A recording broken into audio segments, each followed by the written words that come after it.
Welcome to Santorini, a gem in the heart of the Aegean Sea, where the whitewashed houses perch on the edge of an ancient volcano. This incredible location will once again play host to the best freerunners in the world. 18 athletes will do battle in 3 heats. Only 6 will make it to the final, where one winner will be crowned. Will local hero Dimitri Kursanidis regain the title he lost in 2016? This is Red Bull Art of Motion.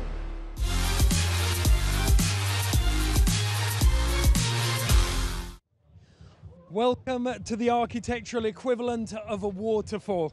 That is the main reason that the tiny Greek town of Ia, perched up high here on the lip of an active volcano overlooking the Aegean Sea, has for the last 6 years hosted the most prestigious contest in freerunning. This is Red Bull Art of Motion. I guarantee you'll be seeing plenty more graceful transfers than the one you've just witnessed, and sharing his wisdom with us all day today will be the most passionate and knowledgeable voice in freerunning, Mr. Frosty Fresh. It's always great to be back here with you, Ed. It's a pleasure to have you here. For the uninitiated, walk us through what exactly is freerunning and parkour? Well, as the name suggests, this is an art of human movement, born of military obstacle course training, combining gymnastics, breakdancing, and all sorts of different movements together in one. It can be seen from viral videos all the way to Hollywood blockbusters on city streets and rooftops around the world.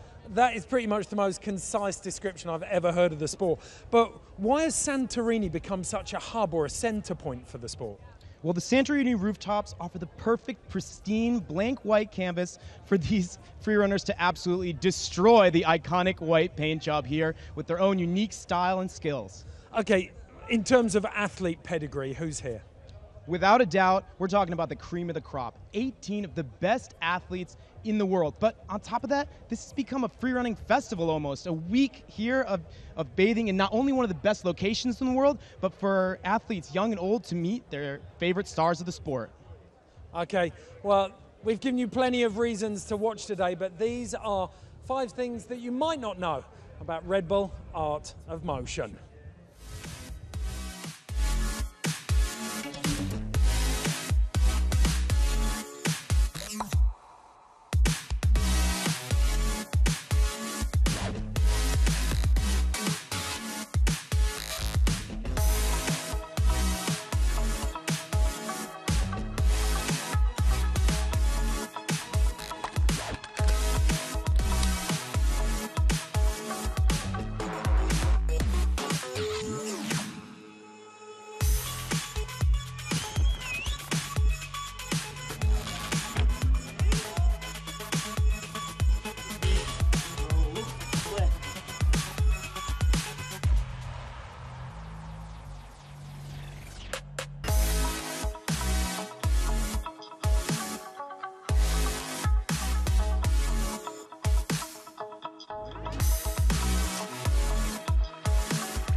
By stadium standards, 2,500 spectators may not sound like a vast amount, but when you consider how tightly packed in the buildings behind us are, 2,500 is absolute capacity here.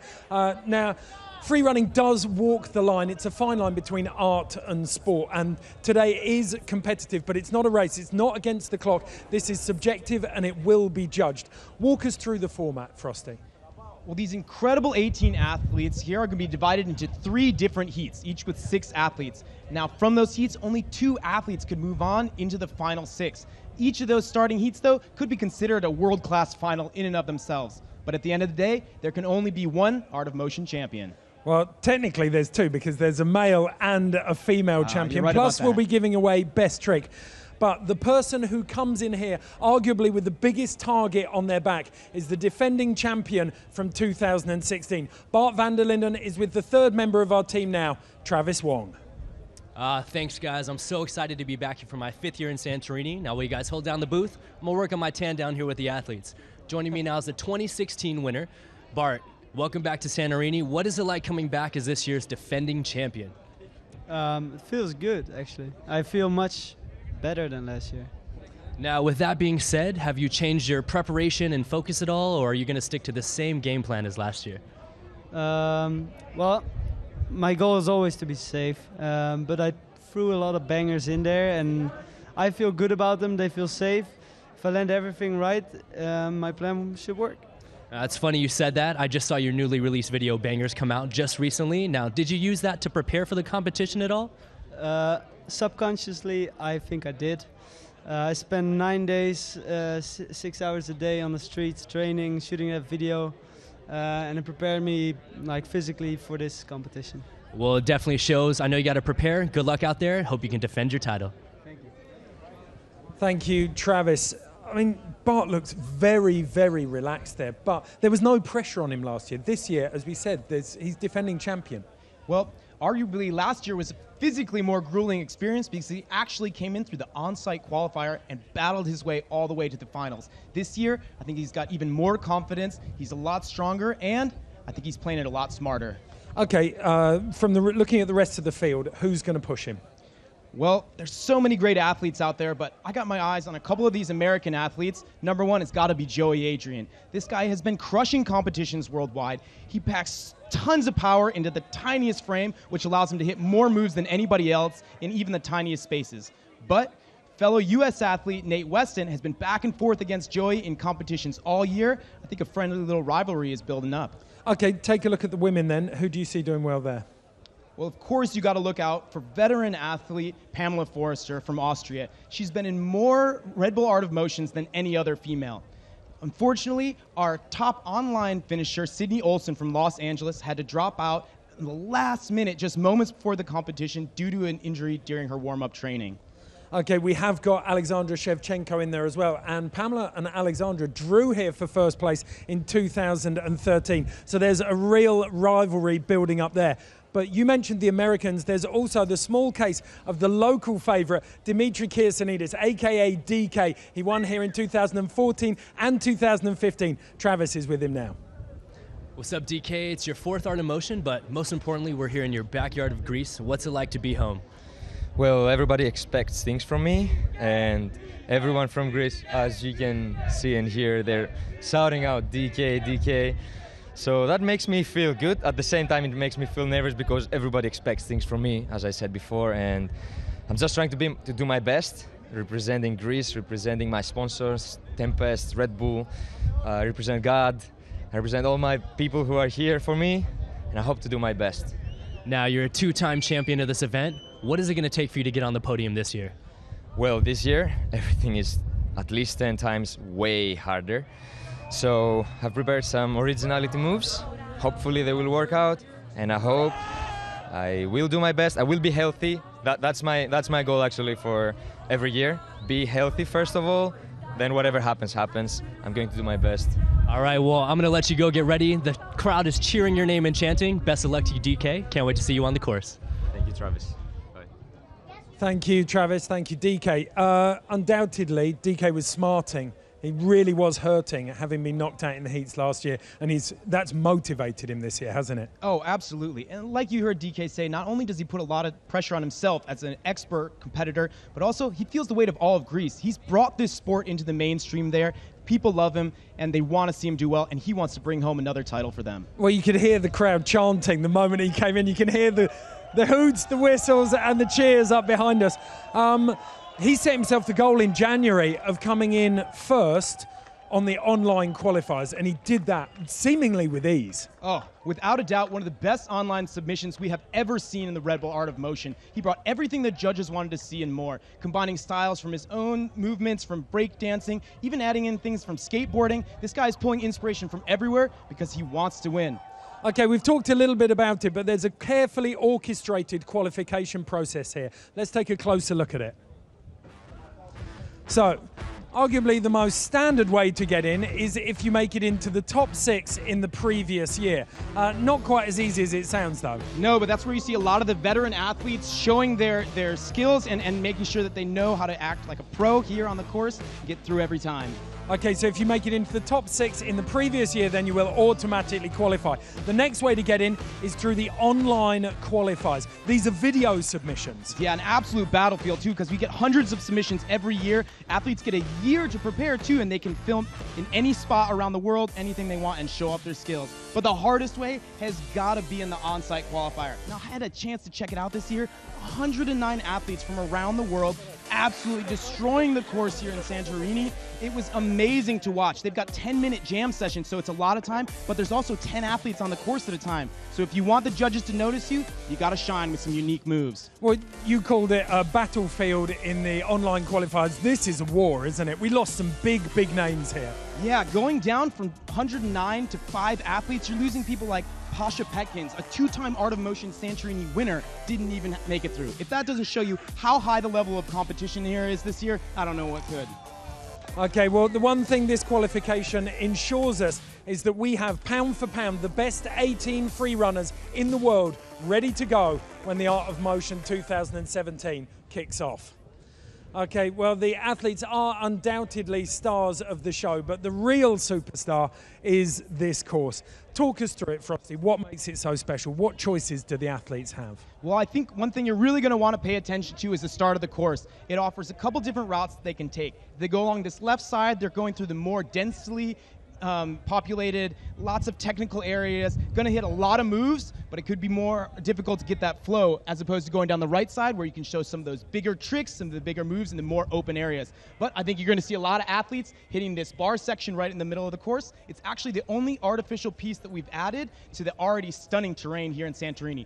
Then one hot spot to pay attention to right at the end, coming off the main deck onto the final platform, there's a big, wide open ledge where athletes are definitely going to be throwing out some bangers to impress the judges. Okay, and the descent, you've got a big change in altitude through here, and that creates the flow. One man who knows this course better than anyone, though, is Jason Paul. The German free-running legend has won Art of Motion 3 times. He came second here in Santorini. He's with Travis now. What's up, Jason? Welcome back to Santorini. I almost didn't recognize you without being chased by a group of ninjas. Now, we got a perfect backdrop right now. The weather is cooled down. There's no rain. Is this the perfect competition day? It's incredible. I mean, the time of the year, it's not too hot, not too cold. And look around you. This spot is just incredible. It's perfect. Now, this is our 7th year back here in Santorini for the Red Bull Art of Motion. Now, why is this place the perfect spot for this competition? What makes it a mecca of free running? You just have this sea of rooftops, and there's so many unique angles. Literally every wall you step onto, you can look around you, and there's a million different possibilities of what you can do. So all these guys can show off all their different styles on one course. Now, for some of the youngsters out there, they may not know that you're actually the 2nd Red Bull athlete sponsor for parkour and free running. So what have you seen over the course of the last few years? How has parkour and free running continued to grow globally? It's insane. You have more people from all over the world connecting. It's this weird online culture where everybody uploads different clips and tricks, and they exchange, and that's how we grow. And then this is the one part where everybody comes together and shows off what they got, and a lot of new tricks come to light as well. Now, one of the things that stood out to me yesterday at the on-site qualifier is we had 3 kind of unknown kids make it. Now, what does that have to say about the future of our sport? I think it's really exciting that we have this on-site qualifier. Even for myself, the winners got announced, and I was like, who are these guys? And they are insane. You have all these little talents coming from everywhere because parkour is everywhere and you can't watch it all. There's always a little surprise and someone coming up. So it's always an exciting event to watch. You really don't know what's going to happen. Well, thank you so much for all you do for the sport. Can't wait to go out there and watch and see who's going to take home the title this year. Thank you. I'm excited too. Take care, Jason. Have a good one.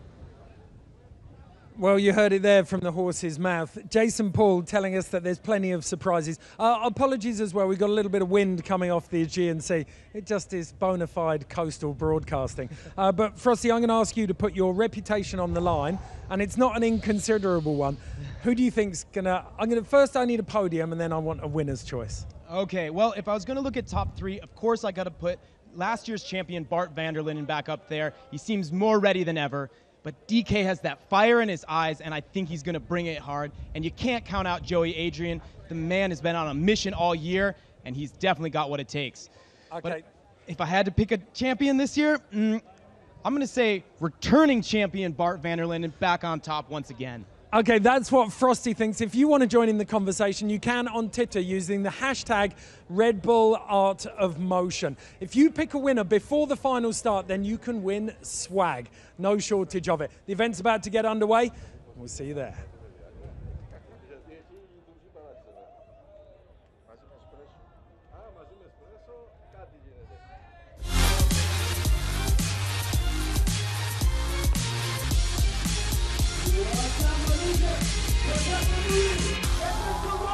Welcome to the stunning Greek island of Santorini. This idyllic location is home to the world's greatest free-running event, featuring the planet's finest athletes. The unique whitewashed structures that sit proudly upon its volcanic foundation give the world's best a competition playground like no other. Welcome, ladies and gentlemen. This is Red Bull Art of Motion 2017.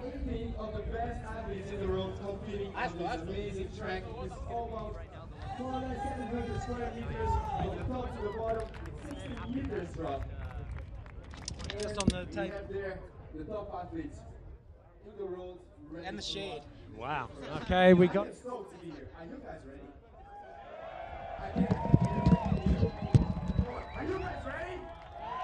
To Santorini, look at that view. It is absolutely breathtaking. There is not a more iconic location anywhere in sport. Perched up, we've said it already, on the rim of this volcano. You look out into the caldera, and the island in the center of that crater is actually still live. You can take boat trips out there and see lava exploding. Right now, though, we're getting ready for 18 of the world's best free runners to explode down this course. The windmill, such an important part of this course, opens up. Athletes starting right up on the top building there, bringing themselves down. Frosty, this competition has a reputation for improving year on year. This is our format. Heat 1, 2, and 3 each have 6 athletes taking one run. The top 2 athletes are in each of those heats will progress through to the finals, where they will have one more run. Yeah, if you want to talk about the growth of this sport, each one of those heats now could have been a final from last year. Without a doubt, even some of the athletes like DK, he's saving his run that he didn't make it through to the finals with last year. He's throwing for his first run this time around. Just shows you how much things have progressed even over the course of a single year. Okay, let's take a look. We've got all 18 athletes lined up now. Alfred Scott going for a hat trick of best trick victories. And maybe added a little bit of flow to his run, Frosty. I think without a doubt he's going to be bringing something new this year. Pedro Salgado from Portugal, the speed runner, has brought it to freestyle. Yeah, he's one of the most unique athletes in this because of his background, but Pamela Forrester, she's one of our top female athletes. Really looking forward to seeing her run. She knows how to handle herself. She's a real professional. 5 podium appearances over the years, and as we said earlier, she had a joint win with Alexander Shevchenko. Yeah. There you've got Alex Schauer, the Austrian. Charles Long, another athlete along with Alex, who made it in through the on-site qualifiers. We'll see if they've got anything left after that grueling on-site process they had to make it through. But one of my favorite athletes to watch here, Valtteri Lumo-Aho from Finland. He's been traveling all year, really pushing himself, and he won one of the best top spots. But last year's champion, Bart Vanderlyn, has got to be the man to watch here. He's got a lot of love, and a lot of people love him. Oh, he's brought the emoticons out as well. One of your picks here, Nate Weston. So precise, so technical. Definitely one to watch on the bars. Yeah, very unique style. And here we've got Camille Tobias. She came in last minute to fill in for Sydney Olsen after she injured herself during warm-up training. I'm pretty sure that was the power on sign, wasn't it? And then we just saw him in the interview with Travis. A man who needs no introduction. Going for his 3rd win here in Santorini, Dimitri Kirsanidis, a.k.a. DK. Okay, you've got Dom Di Tommaso. He also filled in here from the on-site qualifier, covering for one of our other athletes that had to drop out. There's Ed Scott, one of our on-site qualifiers from the UK. The Brit from Exmouth in Devon. Joey Adrian, the Portland, Oregon athlete who's been crushing it all year in competitions. Really look for a lot of flow and a lot of energy from him. Kaylin Chan, One of the most charismatic runners you'll see, and one of Travis's favorites. Yeah, he's got a very unique style. And if you want to talk about unique styles, Sheva is going to bring some very, very crazy moves. She's probably one of the first female athletes who could have won Best Trick overall. Didi Alawi, another athlete who came in from Morocco all the way through the on-site qualifiers. Great style on that lad. And then Jeff Garrido from the States. Yeah, he came in on the online qualifier, really sick style, but a relative newcomer to competition. There's Ukrainian, Alexander Tidorenko. He absolutely blew away the judges with his huge tricks. We'll see if he can put together a solid line, but definitely expect some bangers from him. Well, he was one of those kids you were talking about who's come from absolutely nowhere. He was known as Blue Shorts until the other day. 90-second run, 5 judges, each with one criteria: execution, creativity, difficulty, flow, and overall appearance. They each give 100 points, giving a maximum of 500 for each run. The 90 seconds is a maximum. The speed a lot of the athletes will be taking, very few of them are going to use that, are they? Yeah, it's very difficult because you can complete the whole course relatively quickly. So if you make it to the bottom, it can really hurt your flow score to try and make your way back up fighting against gravity. Okay, let's take a look at the men who have the hardest job here in Santorini today. It is the judges. Kai Willis, the Brit, is going to be looking after execution. Came second at the Art of Motion in Kuwait in 2011. There's Sergio Coro. He's our flow judge, obviously known for his skills in movement, combining a lot of different styles, but very, very fluid. And former world freerun champion Gabriel Nunez is going to be judging difficulty, obviously something he knows a little bit about. The man who studied criminal law and then became a stuntman. Then we've got Anand Anwar. As a kid, this was Thailand's answer to Michael Jackson, but he seamlessly transitioned into freerunning and is looking after creativity for the 3rd year in a row. And someone who cares about appearance a lot, the very handsome Marcus Gustafsson, actually, small tidbit, voted 7th best looking man in Sweden. Ooh, that's a good one to have. And then look at this man, Patrick Morowitz. Since 2010, he's been looking after head judge role at Art of Motion. He's keeping all of the others in line. Those are the men who will decide the 2017 Art of Motion champions. Okay, before we get this underway, Travis is with one of our favorites and one of the stories from today, Joey Adrian and Sydney Olsen. This event is all about the athletes, so we're going to get some insight from some of them right now. Now, Joey, you've been absolutely on fire this competition circuit year. Now, do you still get nervous? And if so, what do you do to stay calm? Oh, yeah, I definitely still get nervous. Pretty much every competition you're going to feel nerves, but I always just remember there's always going to be another opportunity, another competition. That keeps the nerves down till right before I go, really. Totally. And now you've kind of had a little rivalry with fellow American Nate Weston. Now, outside of him, is there anyone else at this competition that you got to look out for? Yeah, definitely. I mean, Nate's a champ. I love competing with him, but Kalen Chan is slept on, man. I think if he lands everything, he's taking first. Easy.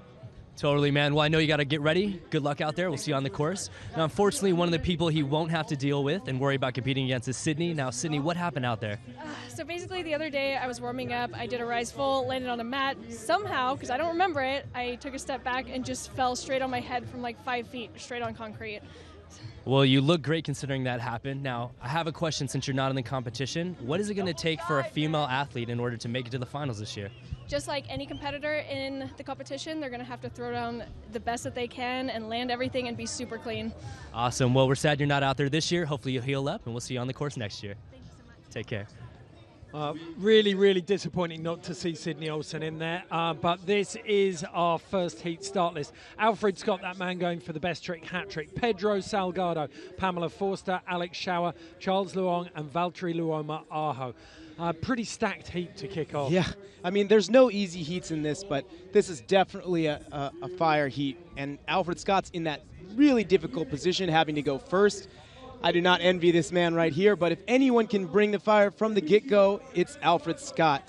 Looking forward to seeing him bring some really unique moves. Again, Pedro Salgado probably going to have one of the fastest times on the whole course, as he might just cover it more than once. Pamela Forster, 5 podiums since 2012, and she's got a real shot at winning it today.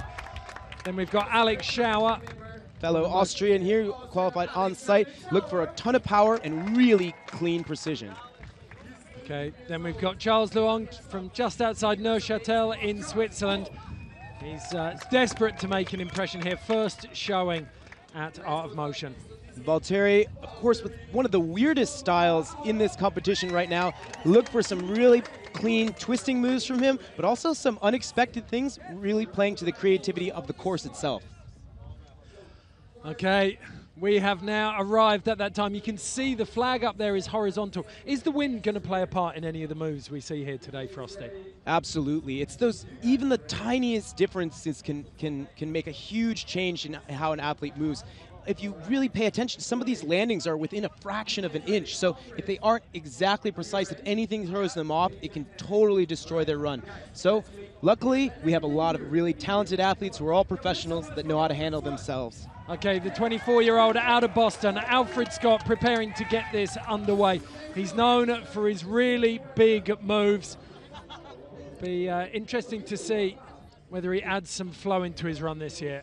All right, nice Kong front down. Cartwheel right into that palm flip, already showing more flow than I've seen from Alfred in a long time. Setting up for that classic gargoyle gainer that he's made into one of his signature moves here. Really clean and smooth so far for Alfred Scott. Nice, right into that pin flip. Coming up onto the bars. This is where we want to see him shine. Oh, last year's sickest trick in the middle of his first heat. Stepping up. Push gainer. Nice laid out technique, using that height.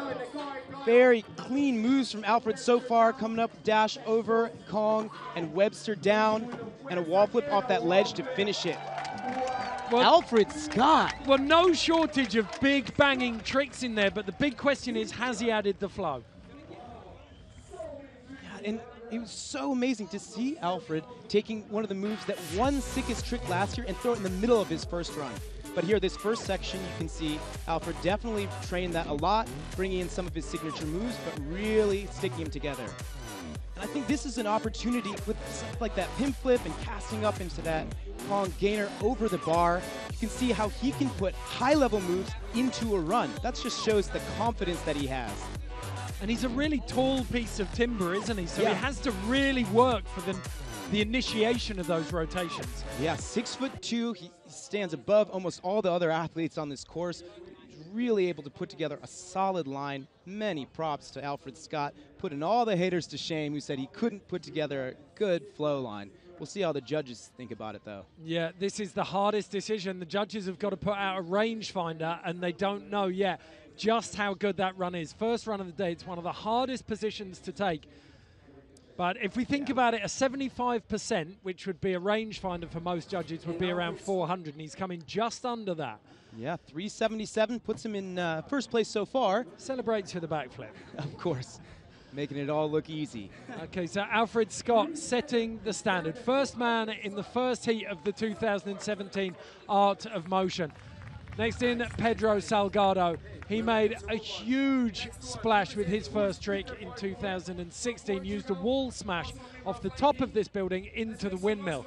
Are we going to see him revisit that? We'll see. I know he lined up a few big jumps during warm-ups, but he hadn't decided before the competition started. So this could be him figuring it out right now as well as us. You can see that tension on his face as he prepares himself mentally for whatever he's about to throw down. I can only imagine it's going to be big and it's going to be crazy. Oh, wow. Just really tight precision into that wall spin, smoothly making his way down that left side of the course. Another nice precision. He's just combining these skills really cleanly right now.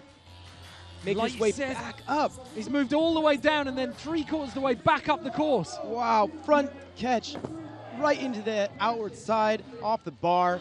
Added a ton more flips than he had last year. You can see he's been upping his repertoire.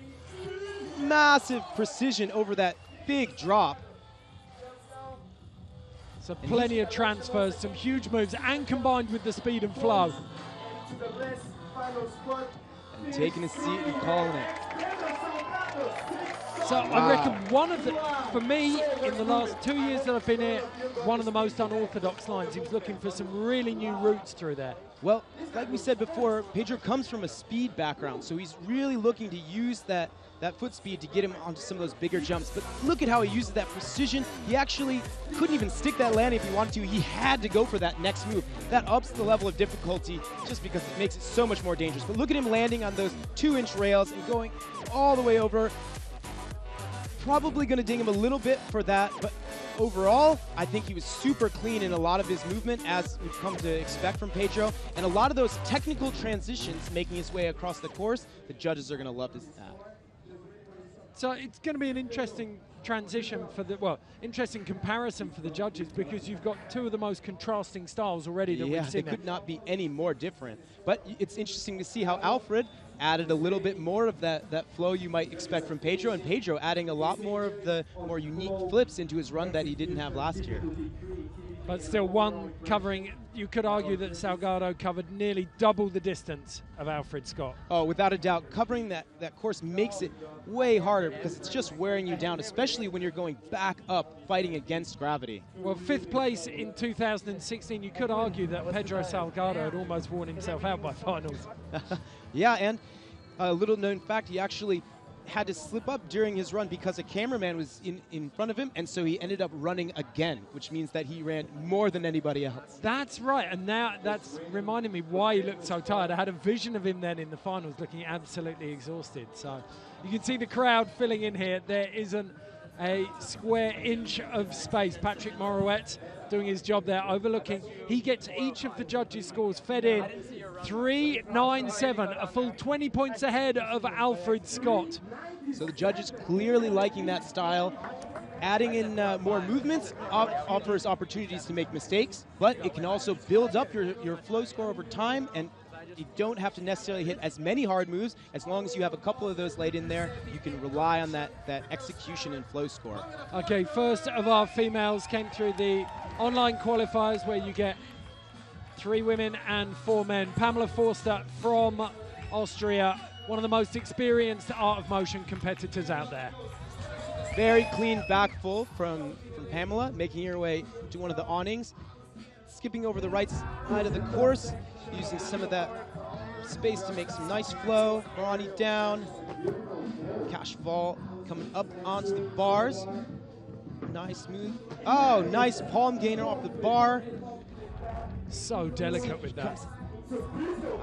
In a crane back, making it much harder. If you notice, she was only on one foot and the other is on the front side of the wall. Very technical, and a clean landing from Pam. Big run there, but maybe a couple of little holes, because the judges are looking for excuses here, aren't they? That's what they want. Without a doubt, these judges are looking for any opportunity where these athletes could have a cleaner landing, a more smooth transition. They are very critical, and as much as they appreciate what these athletes are doing because they've all been there themselves, they are not easy to please. So that very clean start to her run. The back full, a backflip with a 360 or a full twist in it. And a lot of these smooth transitions, but you can see her stopping there for a second to prep for a move. Definitely going to be dinged by Sergio, the flow judge. With the hesitation that small. Absolutely. It's any little stutter step, especially when you look at athletes like Pedro that are connecting every single thing. It really puts the pressure on these other athletes, put it all together. But I think overall, a really great run from Pam, trying to play it smart. I know she wants to come away with a win. It's got to be hard for her having come in just with a tie with Sheva last time. So I think she's looking pretty happy with it, but all these athletes are so critical of themselves most of all. They're always telling me what they could have done better, which they wish they would have happened. But in the end of the day, it is in the hands of these gentlemen right here. Okay, so the boys getting down to business, working hard there for these scores. Pedro Salgado deconstructing the run with that. So 3rd place, 303 for Pamela Forster at the moment. So that drops her out of finals position, but definitely keeps her in the running for best female. Well, Sydney Olsen was the favourite, so Pamela Forster and Alexandra Shevchenko will fight it out. Right now, Alex Schauer, fellow Austrian, came through the on-site qualifiers, was injured in 2016, so gave up his spot there. Yep, look forward to some really big, clean jumps from Alex, but also some really creative moves. He's actually known for making some of the funniest viral freerunning videos in the world. But He's getting started here. His way up. Nice palm flip off the wall. Wall flip. Coming down. Oh, casting back into precision, straight into that back full. Beautiful nice style. Surprise move. Front flips over the gap, coming onto the bars. This is one of his favorite areas. Comes up to crane. I think he wanted a little bit more power that first swing. Let's see what he gets here. Nice, big lâché to precision. Front flips down onto the ledge, and he's gonna call it. Beautiful run, beautiful. One of the things I love to see about Alex Schauer is he does a lot of moves that aren't necessarily always the highest level of difficulty, but he puts them in really difficult places. So each of those things, even if it's a front flip off a ledge, which already is a difficult drop to take in your run, but he's doing it right to a precision and at the very end of his run, which is always a solid place to finish out your impression on the judges. By precision, you mean a jump where you have a really small landing area? Yes, exactly. And almost every single one of the jumps these guys are doing, like that cast back to precision on the ledge, back full straight out of it.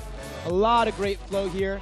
I think probably one spot where he stumbled a little bit. I know in practice he was getting all the way up onto that ledge, but I think he made for it here with this lâché. Oh, big swing over to that wall, and a nice front flip down onto that real tiny ledge on the edge of the course. The core strength taken to use that swing out and turn it into distance is phenomenal. Well, yeah, and absolutely you're transitioning from lower body to upper body, from different types of movement, one where you're powering through explosive movement, here where you're having combined gravity and momentum.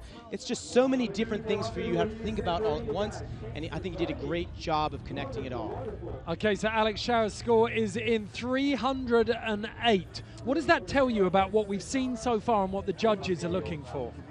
Well, I think that they probably want to see a couple more of those more difficult tricks from Alex. I think he had that one great section right in the beginning of his run, but it faded out in terms of level of difficulty near the end. Hold on a second, I'm going to interrupt you, Frosty. Apologies. We don't have a confirmed score for Alex Schauer yet. That score that we just saw on the overall standings is not the correct one yet, so we are still waiting. Yes.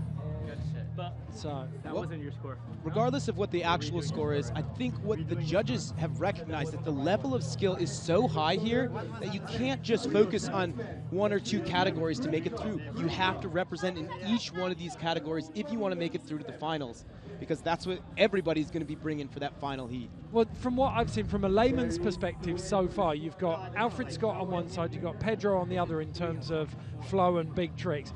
You've got Alex kind of mixing up both of those, but maybe scaling it down a little bit too much in terms of difficulty. Yeah, and I think probably one of the things you have to remember is that Alex did make it through the on-site qualifiers, so he's had to compete at least twice as much as athletes like Alfred in the past couple days, and it does take a toll on your body. That freshness, the explosiveness, you can see Anand Anwar creativity in decent debate there with Pat Morowitz, the head judge.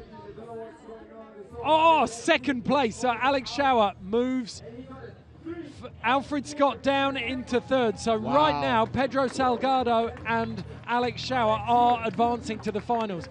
So chances of seeing Alfred Scott take that hat trick of best trick has just disappeared. Well, diminished greatly, unless they're suddenly going to award the same trick as last year, the best trick.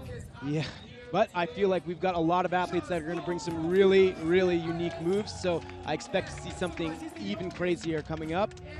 But another one of our on-site qualifiers here, Charles Luong, he's got a super clean style and great combinations.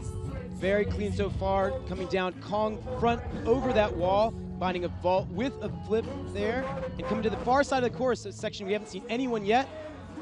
Ah, there you go, nice, using that far edge of that course to give him a nice hyper twist off the wall. This is that left-hand side you talked about working technically. Yeah, but it also is forcing him to have to come back up the course, some smaller jumps here, slowing down a little bit on these bars, coming back to that precision, landing and gaining everything off the ledge, back off, double A twist, stumbles a little bit coming into the vault, but he landed the flip clean. These younger athletes trying to gauge how much they have to put out to compete with these veterans. Some nice ground work into that chant right at the end. So a strong showing from a first-time competitor in the Red Bull Art of Motion. Charles Luong doing exactly what I think he came out here to do. He said he's just so thrilled to be competing with so many of his heroes. I told him I've got a feeling he's going to be making a few fans for himself today, and I think he did just that. Yeah, the kid from Le Chaux de Fonds, just outside Neuchâtel, used his mentor Chris Vegg as his inspiration. You can see just how stoked he is to be out here in the main event at the Art of Motion. And look at these little moments where he had to check his hands. It's for safety. He wants to make sure he gets it right, but the judges can definitely ding him for that. But very nice landing on this, but stumbles a little bit coming into that movement. So while his execution on the trick was fine, it was his transition where he actually made a little bit of a mistake. But it's great to see him come through and hit this final combo really clean, showing off his unique groundwork, and I think the judges are going to really respect that. We'll see if it's enough to put him over Alex and Pedro and get him into that spot for the finals. So the flow score maybe taking a little bit of a pinch there. How do you feel about the difficulty?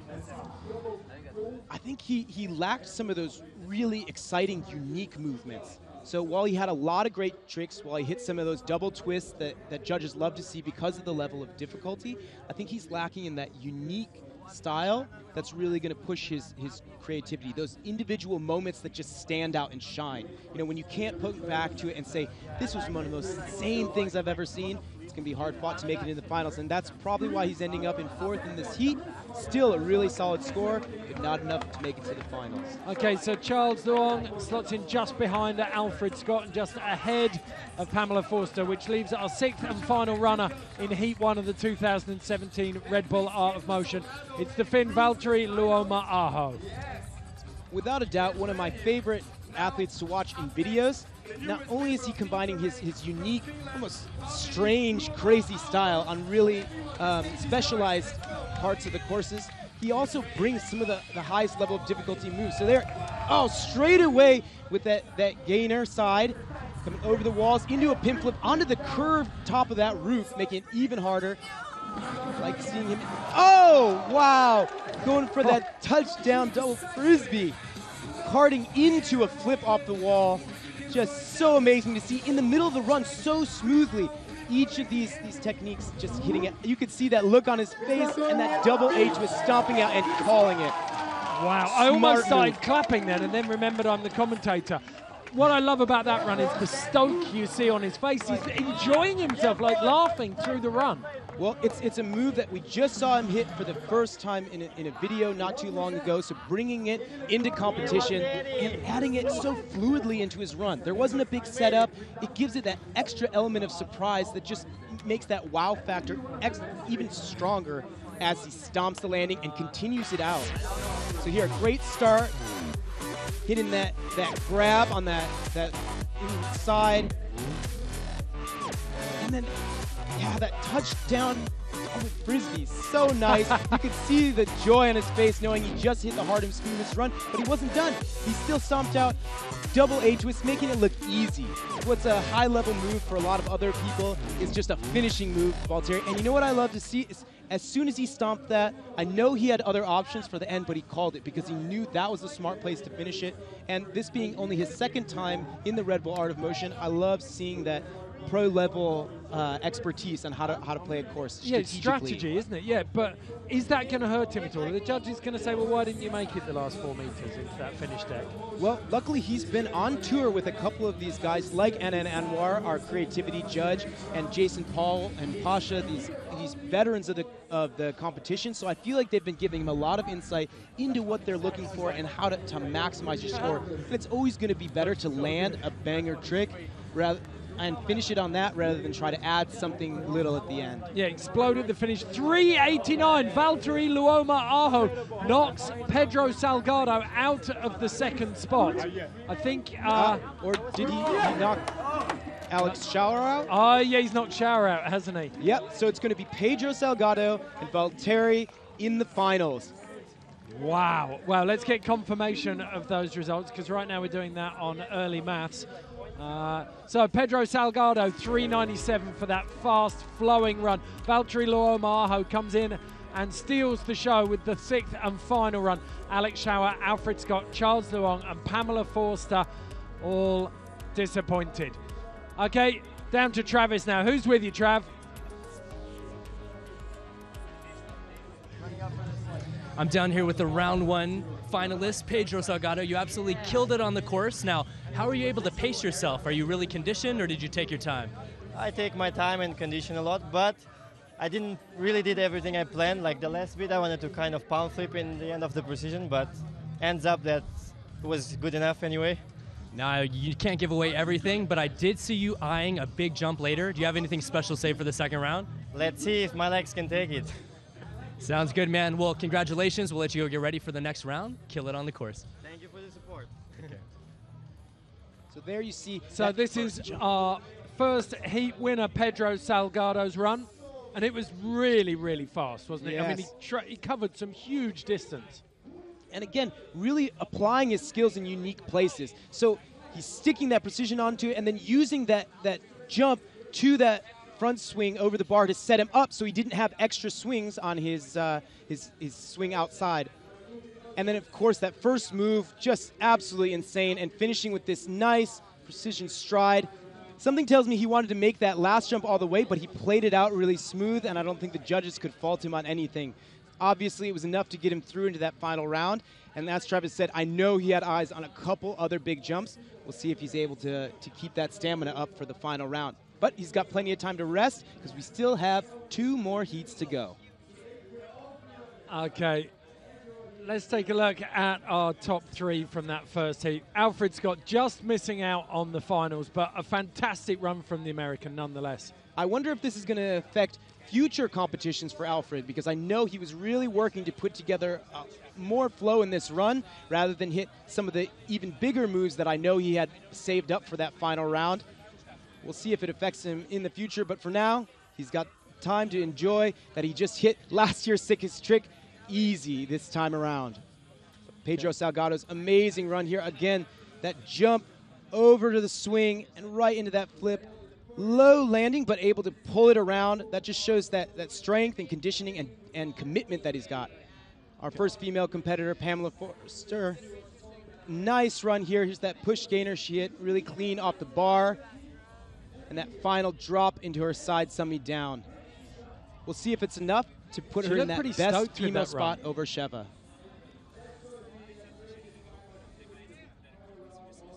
Okay. Conditions are perfect out here in Santorini. We're getting ready for Heat 2.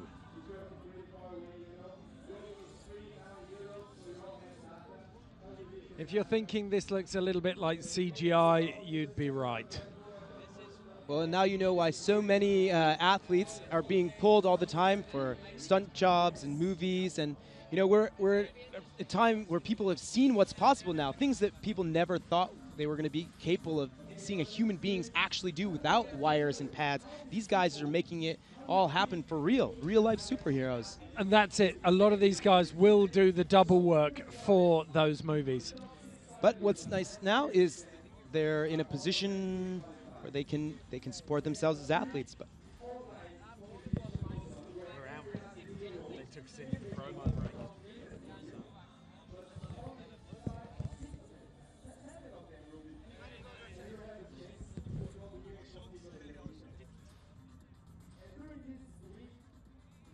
that was different. But this is so annoying, isn't it?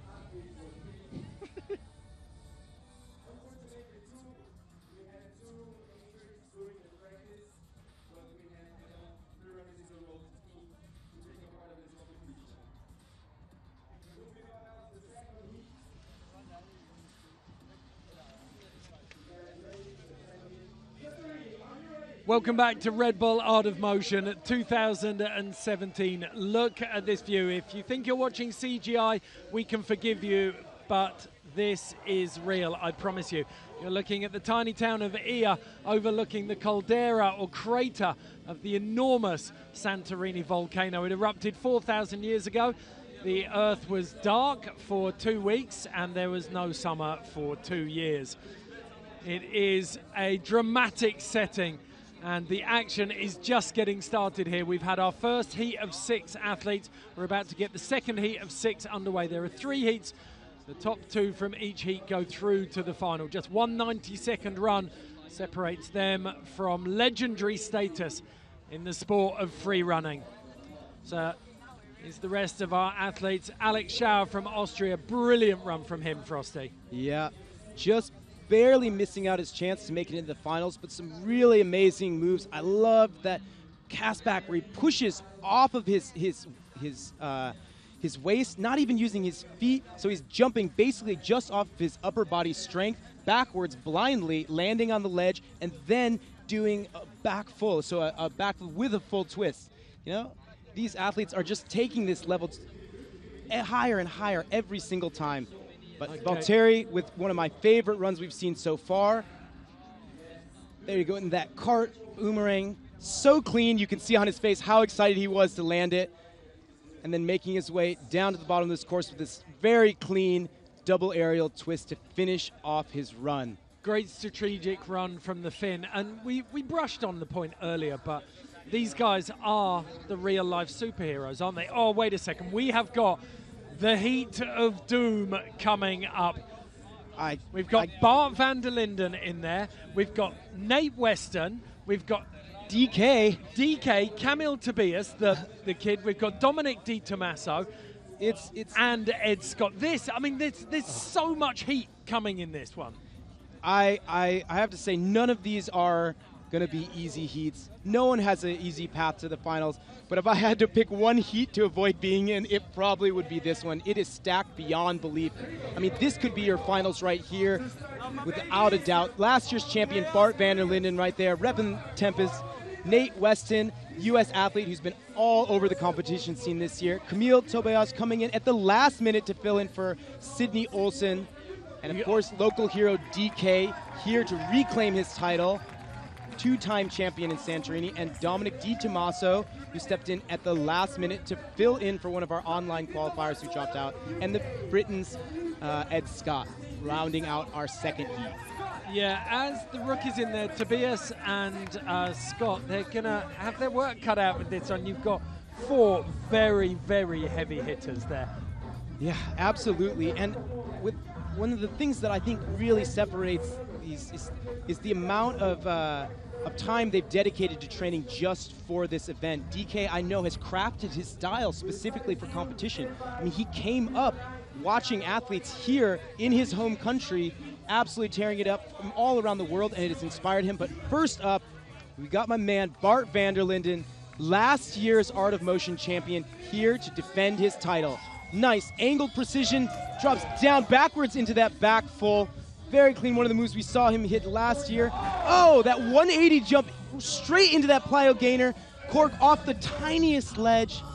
You can see him using all these really tiny ledges to make his transitions. What's he got here? Super clean double cork, but just stumbles back. Oh, he had such a nice... Oh, but look at that. Running jump to pounce into that back, and a huge front flip over the gap to finish it out. Oh, how badly is that going to hurt him? And wow. Big question, do you think after that fall he adjusted anything? Do you think he decided to throw something big in because he knew he'd made a mistake? Well, I know he had been considering saving that running jump pounce back for his final run, so he may have added it in this one because of that stumble. But look how he uses those angles, the more difficult parts of this course to use, the tiny ledges, all on odd angles. Even that taking off that, he's clearing over one of the ledges off of an angled roof to land on another angled roof. That ups his level difficulty so much. Even his takeoff for that double cork is off of a ledge that's only 4 inches wide. So judges are definitely paying attention to that. But you see how he had to split his feet because of the light he had to jump around, and that final front flip clearing over a massive gap. I think the judges are really going to like that run. It had a lot of things they love to see, but they're definitely going to have to take off some points for the stumble on that landing. But it's the Swede Marcus Gustafsson who's going to have to cut him down the highest. I think he's looking at overall appearance, and it does stand out like a sore thumb in the middle of that. Especially because he landed everything else so cleanly, and that was one of the most difficult moves of his entire run. And it's one of those things. In warm-ups, we saw him hit it over and over again, super clean. But when you're in the middle of a run, it just takes one little fraction of an inch to throw you off. Well, we've talked about whether or not the wind can play a part in these runs. It's nearly 30 kilometers an hour up here, and on a big move like that, potentially it's blowing him around. Oh, without a doubt. These athletes are, like we said before, pushing themselves to within inches of their capabilities, maxing out their potential, and when you have even the slightest difference, it can throw you off. It looked like it just gave him a little bit extra rotation, and he made it around on the move, but I think he's definitely going to be dinged a little bit for that. Okay, Bart van der Linden, the man who nearly made it to the Dutch national under-16 football or soccer side. His dad was very disappointed when he chucked it all in because, in his own words, it wasn't free or creative enough. But his dad's come round to Bart's way of thinking ever since he won the most prestigious free running competition in the world. This guy who loves parkour, oftentimes abbreviated to PK, he put it right in there where it matters most. He says it keeps it as close to his chest as he does his own son. There you go. His two kids, 3:42, and if the first heat told us anything, it's that score would not be good enough. So Bart van der Linden opens the door just a crack for the 5 other athletes in this heat to take advantage of his mistake. Yeah. Next in, the American Nate Weston, and he's one of your picks for the top spot, isn't he? Absolutely. I mean, Nate brings that technical difficulty and the unique style. He can place these movements that no one else can do in places that no one else would go. Just his eye-foot coordination for landing on narrow objects. Look at that outside twist with the other leg, pushing these movements and keeping it so close to the walls, bouncing into that inward side, vaulting through and coming onto the rail, side free onto the rail. What? That's an 8-foot high ledge, and he is flipping onto a 2-inch rail. Coming through again with the outside leg full. You can hear there's fans crawling over the back of the commentary booth here, and we can hear them just in disbelief at what they're seeing from Nate Weston. So not as many moves as Bart did, but each one of them he did in a harder way. So he found the hardest way that you could take off for each of these things, putting them in some really difficult places, taking it from the outside leg, which always makes it harder because that's where you usually want to get a lot of your power, so he's having to kick it around. And for some of those, he's landing within inches of the wall so that he can grab on and use it for his next move. That ups the level of difficulty a lot. As soon as we get to the replays on this, I want you to talk me through exactly what's happening on that first trick, because it was phenomenally quick. Yeah, so you're going to see as he takes off, it looks like he's setting up for a traditional cork where an athlete would kick himself around, giving himself even more power to turn it into that flip and the twist, but his leg is actually kicking the opposite way that he's twisting, making it much harder, and he's landing really close to the wall so he can grab onto it. So I hope we get a replay on that first move and on some of those last tricks, especially that side flip precision onto that 2-inch rail, 8 feet up, pouncing him back into that swing, casting out into that side. Just such a great run from Nate Weston, the exact type of run that we want to be seeing from athletes like him. So look, twisting around, and look how close he is to that corner, landing right there so he can go into that cast back. It's a nice fluid run to set him up right into that precision bounce back side, and that signature side flip off the bar, coming down onto the ledges, and very fluidly making what could easily be a very awkward move for most of these athletes look totally natural for him. He made, there we go, first man to break the 400. Nate Weston goes first in Heat 2. So Bart van der Linden knows that he is just one athlete away from losing his Art of Motion title in 2017. But such is the progression of this sport. And we saw it with DK. He won 2 years in a row here.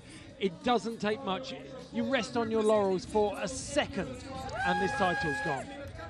Yeah, and you never know who's going to make it through. Last year, Bart was an on-site qualifier. He ended up champion. Right now, we've got Camille, who's ending up covering for Sydney. So he only found out a couple hours before this comp he was going to be in it. So far, some nice flow into position, dropping onto that really tight ledge. front Camille flipping Tobias onto the dome. taking that spot from Sydney Olsen after her injury. Yeah, so he's had the least amount of time to prepare his run. That might be why you're seeing him look back and forth a little bit about where he's trying to go. So far, very smooth, known for his explosive power. Figuring out where he's going to go to finish this run. He's already making his way back across the roof, down onto that final ledge, finishing with that front flip 180. So Poland's Camille Tobias made it in here through the on-site qualifiers. In 2014, he actually came to Santorini and he bet his rent on the airfare. He decided that rather than know that he'd got a place to live for the next month, he'd rather come to Santorini and say that he'd had a go at the art of motion. Well, he told me, parkour is life. What more do you need? There you go. So, some really nice, clean moves from Camille, but maybe not the flow that he would need to make it through into that final. Bart may be safe for another athlete. Well, I was about to say that. This is going to be a good test of just how high, or rather low, Bart's mistake has pulled him. Yeah, and I think the hard part for Camille is when you don't have the same amount of time to prepare a run, it makes it a lot harder to throw those more creative moves. And you don't want to risk bailing in the middle of your run because, well, it's terrible to bail in the middle of your run. But you've got the eyes of the free running world on you here. If you want to make an impression, this is the place to do it. The last place you want to come out and do a mediocre half run is here. You really, Absolutely. on this level, on this kind of stage, you have to give it your all, don't you? Yeah, and each of these athletes has a totally different idea about what that means, each with their own unique style, making this judging process incredibly difficult, basically comparing apples to oranges time after time. I do not envy that position. I actually like it in the booth here with you, Ed. It's pretty nice. Yeah, we're actually sat underneath a couple of potato sacks to keep the wind noise out, so it's not maybe quite as luxurious as we're used to. But Camille Tobias, score comes in 323, and you can see, even with that mistake, just how strong Bart van der Linden's score is. So at the moment, the defending 2016 champion stays in the top two, but there is no shortage of talent left to come down. And this man, DK, Dimitri Kirsonidis, won the online qualifiers, won the Art of Motion in Santorini 2014 and 15. He got knocked out in the heats last year because he saved a little too much for the finals. He isn't going to make the same mistake again this year. He has come to play. And here he goes. All right, dashing down, making his way to the far side of the course, setting up that nice, clean 360 dive roll, popping up here. Oh, wow, 180 into Kong down, and stomping that double side. Very, very clean move from DK. We saw it in his Art of Motion online submission. And that cast up into that back roll up, 180 up to the palm flip off the rail. Rolling over onto the ledge. Nice Kaku fold down. Setting up here. Nice side full over that final bar. And sticking that double full out of the scoot up on the final ledge. A risky move, saving a big double twist like that as a final move, but I think he wanted to make sure he made up for a couple of those moments where it looked like he had to take his time to set up for his bigger moves. The Greek came in here like a coiled spring, and I guarantee you more bounce to the ounce from DK. He got the third highest score of the whole competition last year, and it put him in third. He came third behind Bart van der Linden and Nate Weston in his heat that year. Now he comes out here and he is not going to make the same mistake again. So a lot of these moves like this double side, DK is known for having on lock, and he absolutely smashes it there. Coming up, not a huge bar athlete, but making sure to use every inch of this course. He hits 2 moves on those bars and hits that nice side full straight into this scoot up double twist off the wall. So that's 720, that's 2 full rotations as well as the backflip, and he hits it right on the last move. We were talking about finishing strong. That's a great example of what DK just did here. Well, it's phenomenal, isn't it, when you think that he doesn't exist as part of a big crew in one of the big hubs of free running. He's working on his own. Yeah. In Greece, without a massive crew or any high-end peers to really push him. Well, it's been great that he's been able to bring a lot of attention to Greece, so he's actually building up a bigger community, and it's allowed him to bring on sponsors like Red Bull and Tempest that have been able to help get him around the world to more events. He's been able to compete in more places against more people this year. He's been traveling all over the world and definitely upping the level of his skills. So Bart van der Linden sits on the bubble in second place. Right now, Nate Weston leading Heat 2 here at the Red Bull Art of Motion 2017 in Santorini. Yeah, interesting enough. 3:91, he moves into second place, 9 points behind the 400, which leads for Nate Weston. But it does mean we will have a new winner here this year as the defending champion Bart van der Linden moves out. And critically, Pavel Petkins, the Latvian, aka Pasha, is here. He didn't make it through the on-site qualifiers. He was the only other man going for 3 wins in Santorini. DK could do it here. He's the only man left who could do it here today. But next up, we have Dominic Di Tommaso, known worldwide for his huge drops, massive flips, and really, really tight precisions. Starting off with that vortex side, it's a 360. Before you do that side flip, stumbles a little bit, comes down into the step through, touchdown side. 720 dive roll, loses his hat, and takes the massive gainer down, not letting anything slow him up here. Coming back for a big run up for this nice flip precision down onto that ledge. You can't see it, but there's a big drop just to the left of that. Well, we're looking at it now. Oh yeah, here, all of that right on top of it, and Dom coming with a dive Kong over it. Now Dom did suffer a bit of a leg injury during training, but he said he really wanted to keep his run. He was really excited to throw down here, and he was filling in for another athlete who had injured himself during the shoots prior to the competition. So Dom coming in at the last minute and coming through with that nice vortex side, but can't quite stick that landing. That's one of the risks these athletes take with these off-axis flips. So he's doing a lot of spinning here. That 720 dive roll. A little known fact, Dom actually comes from a figure skating background. That's why you see some of these twists that he has coming so clean, but he's applying them in a whole new way. So nice dive Kong to finish it. Dom looking really happy with his run. I know he wanted to hit that 720 side really clean. And I think a lot of athletes expected a lot from Dom in terms of the big drops, but he's able to combine his movements a lot smoother and avoid having to take any of those big impacts that have been hard on his leg, because he did say he hit it during one of his moves during warm-up for the event today. I think the 720 dive roll in ice skating or figure skating is known as the double axel. Yeah, lands a little bit differently for them, but he's able to apply those skills here at the Red Bull Art of Motion. Well, we could argue that he took one of the curse spots, because it was Stanislav Lazdan, the Latvian, who first had that spot. He got injured and handed it over to Christian Kowalewski, and then Kowalewski has then handed it on to Dom Di Tommaso. So, who then did end up jacking his leg a little bit during the warm-up. So not an easy position for Dom or anybody in one of the hardest heats of the competition I have ever seen. Don't know if that's going to be enough to beat out that run from DK and Nate Weston, but definitely a solid run. I think we probably lost out on a couple of the big moves from Dom because of that little tweak in his leg. And that stumble on the first hit. That's exactly the kind of excuse that the judges are looking for at this level. We've got 2 very, very clean runs from DK and Nate Weston, and as we saw, Bart, a fantastic run, but that mistake. A single mistake put him out of the competition.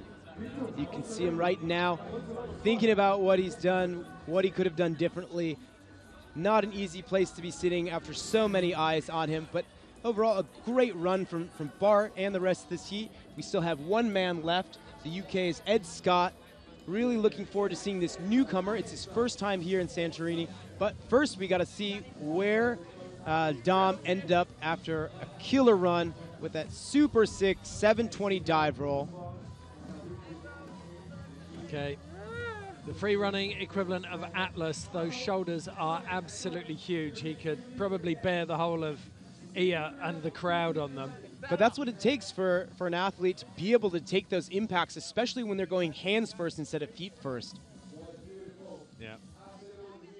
It's the one downside of this sport is that these athletes are so good, they make it look too easy, and you often forget just how much they're risking. They're diving around over 4 meters, 5 meters up over concrete. And we heard from Sydney Olsen at the start of the show that you only need to make a tiny mistake and you're falling on your head. Absolutely. As we saw, she actually landed her move and just took a little back step down the staircase.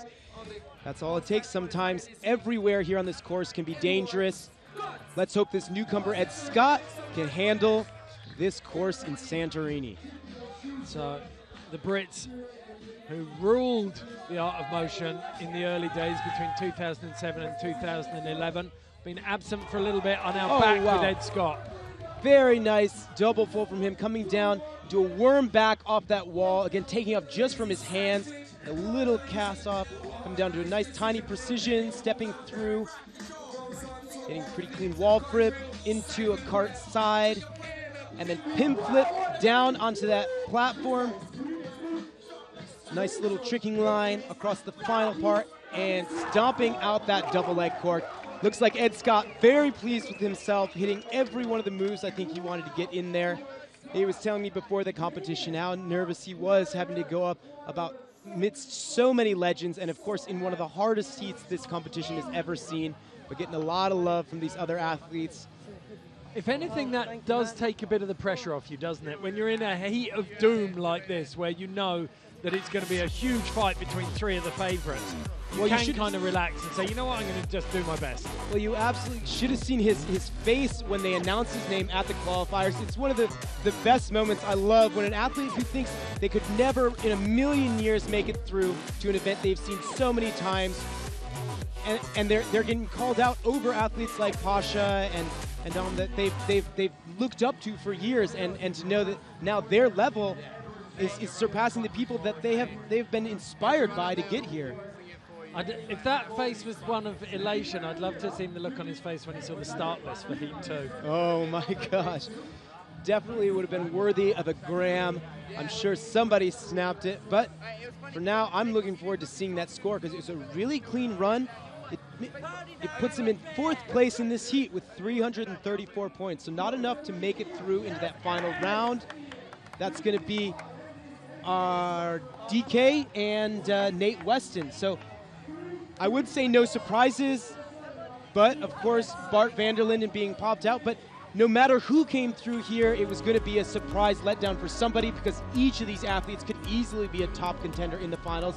But we are going to be seeing Nate Weston, who came through with that first score to break 400 points, and just behind him, 9 points off at 391, is Greece's Dimitrios Kirsanidis. Yeah, we're looking very, very solid out of Heat 2 because these are the highest scores we've seen so far. We can go down to Travis now, though, in the finish area because he is with DK. What's up, DK? Now the crowd is going crazy for you. You probably have more pressure on you than anyone else. What was going through your mind before that run? So basically, I was searching the whole day for a friend of mine who is one of the most famous rappers in Greece.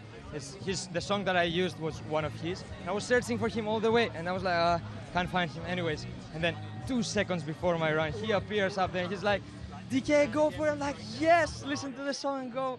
And I was so happy about it. His name is, we call him the 12 monkey, Dodekatos Pithekos in Greek. And that's what's going on in my mind in the beginning. Then as soon as I started, I was like, okay, go for it, go for it. After the double side, I was like, oh, look where I am. Literally, that's what I thought at that time. I was like, look where I am right now. And then I do the swing castaway touch both legs. So I felt great. I really enjoyed my run. I didn't do the side snap that I wanted to do, but I did the side full instead. It worked it worked good, and the ending was very cool for me with a double full. Well, hopefully we'll get to see your signature DK twist in the second round. We'll let you go get prepared, brother. Go try to take home that 3rd title.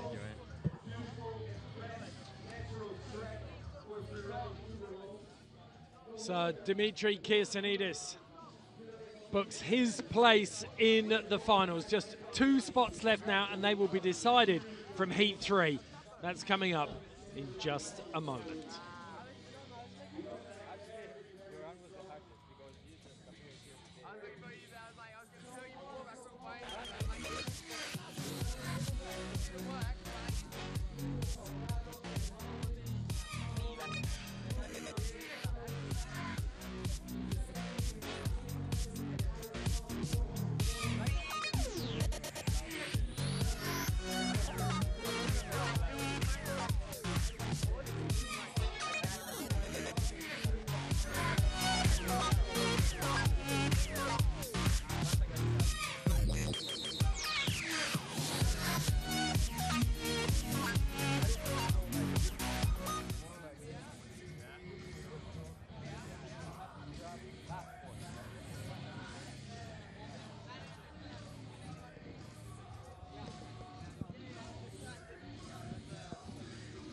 Welcome back to Santorini. We're here for the 2017 Red Bull Art of Motion.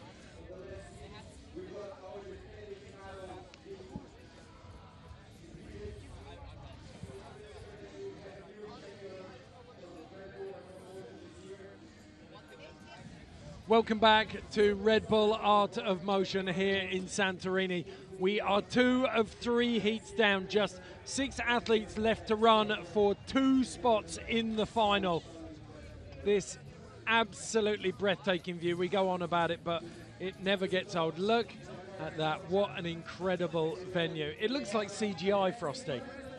I mean, I know from a free runner's perspective, this is an absolute paradise for movement. So I can't imagine anything better if you designed it on a computer.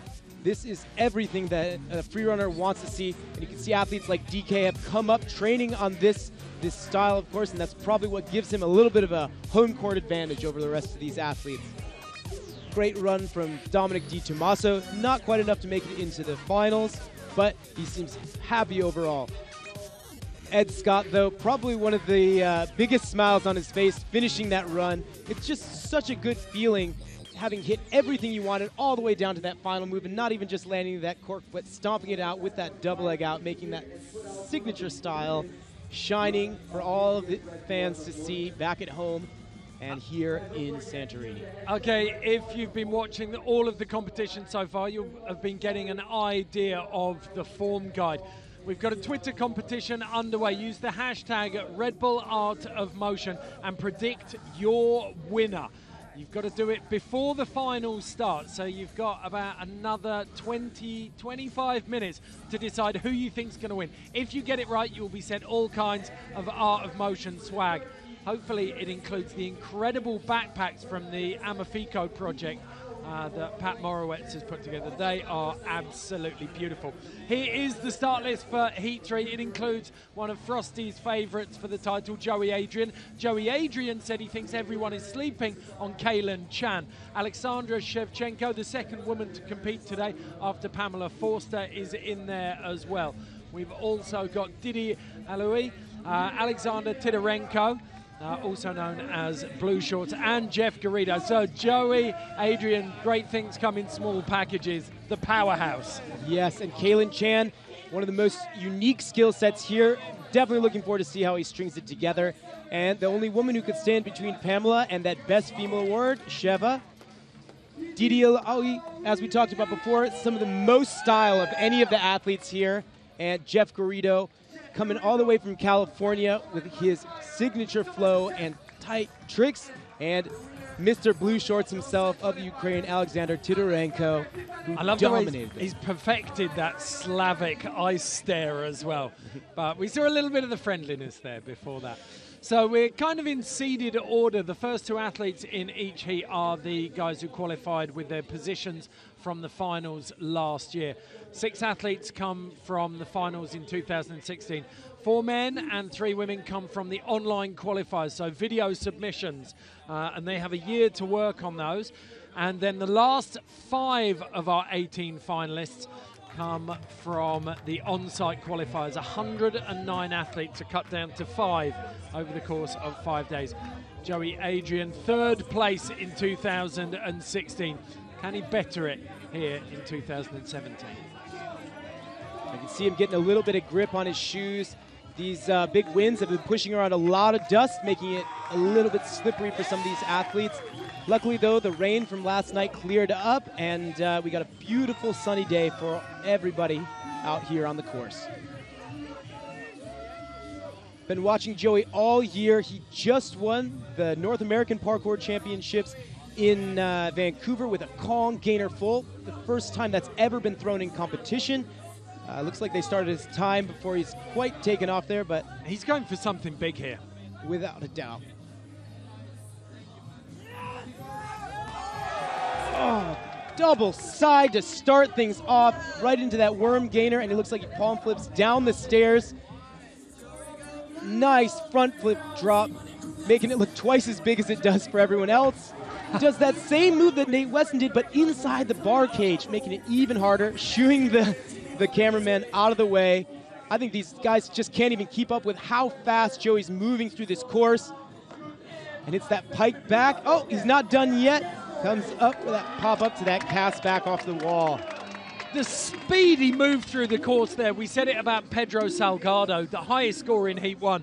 He was moving through, but the intensity of the run and the moves he was throwing in there. Yeah, and he's throwing twice as many moves as Pedro did in terms of those higher level tricks. And starting it off with that double side is super risky because anything could happen with that first thing. But I love how as he lands, he even uses that 6-inch ledge that the bar set is on as a part of his combination. Because for Joey, 6-inch ledge is basically waist high. Well, he made it down to this finishing deck really, really early. But even with those extra tricks tacked on to the end there, it was the fastest run of the day, under 25 seconds. Yeah, but he's able to pack so much into that. Each section of that run had so many great points to it.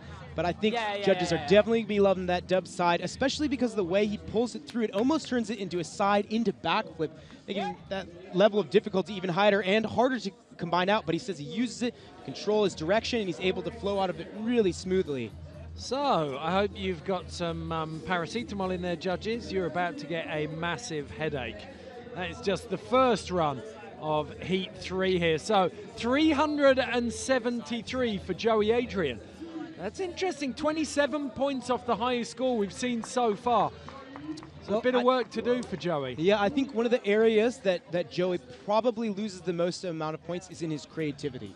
Because he's got so many moves in his book, because he can hit all of the hardest moves, he's always going through and hitting, but because they've seen them before, because they know that they're possible.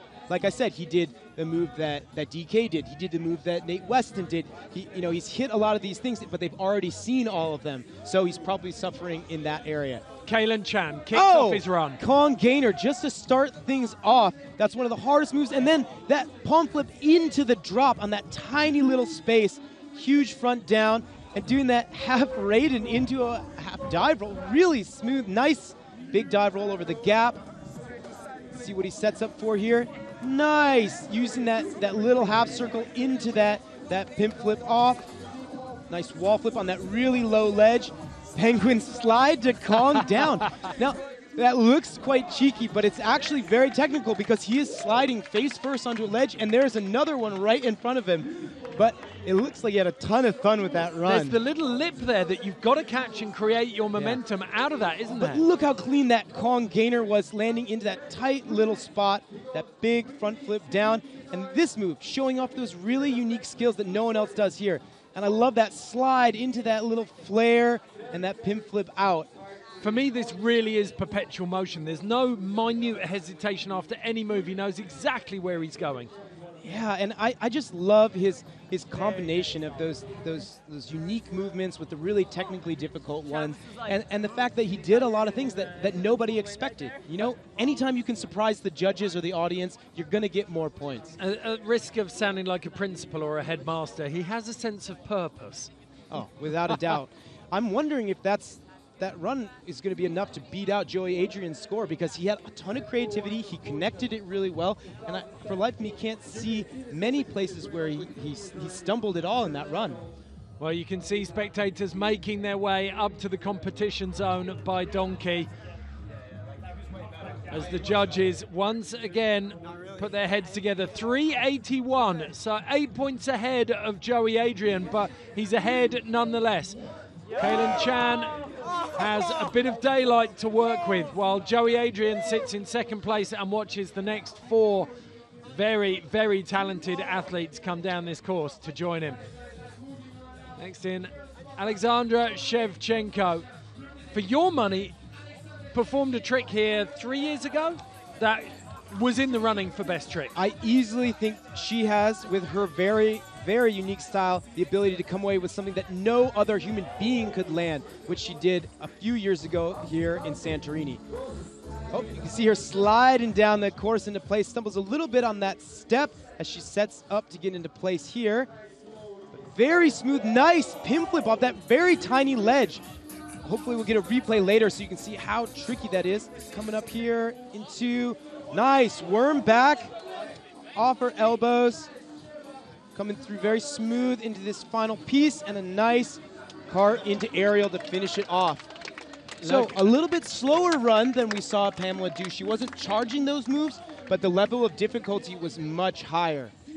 I'm wondering if she's going to get dinged for any of those little slips on her steps, but she's able to make them pretty smooth. But overall, yeah, I think that speed was a lot lower. Right.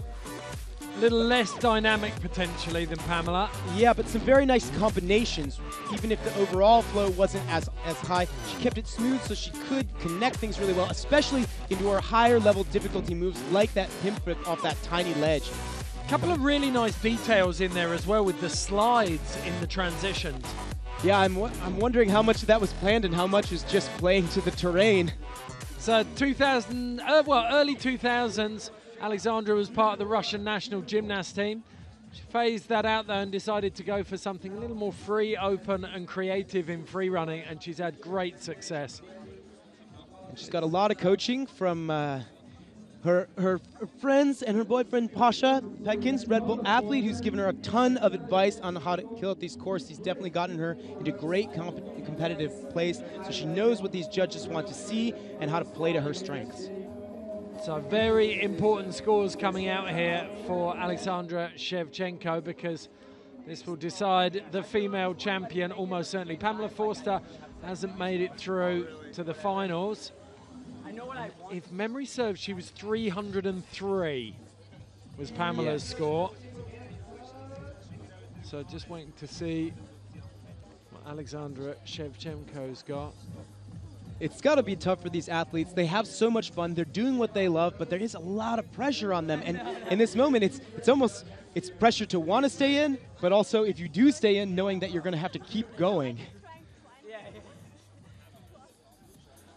So you can see Tempest athlete from Morocco, Didia Alaoui, setting up to go next there at the top, but wow, Sheva. the score's just coming over the PA. The graphics haven't come up, but Alexandra Shevchenko comes in at 332. That is enough to move ahead of Pamela Forster. So Alexandra Shevchenko will take the Art of Motion 2017 women's title. Right now, though, we're back up to the top for Didi Alaoui, the Moroccan.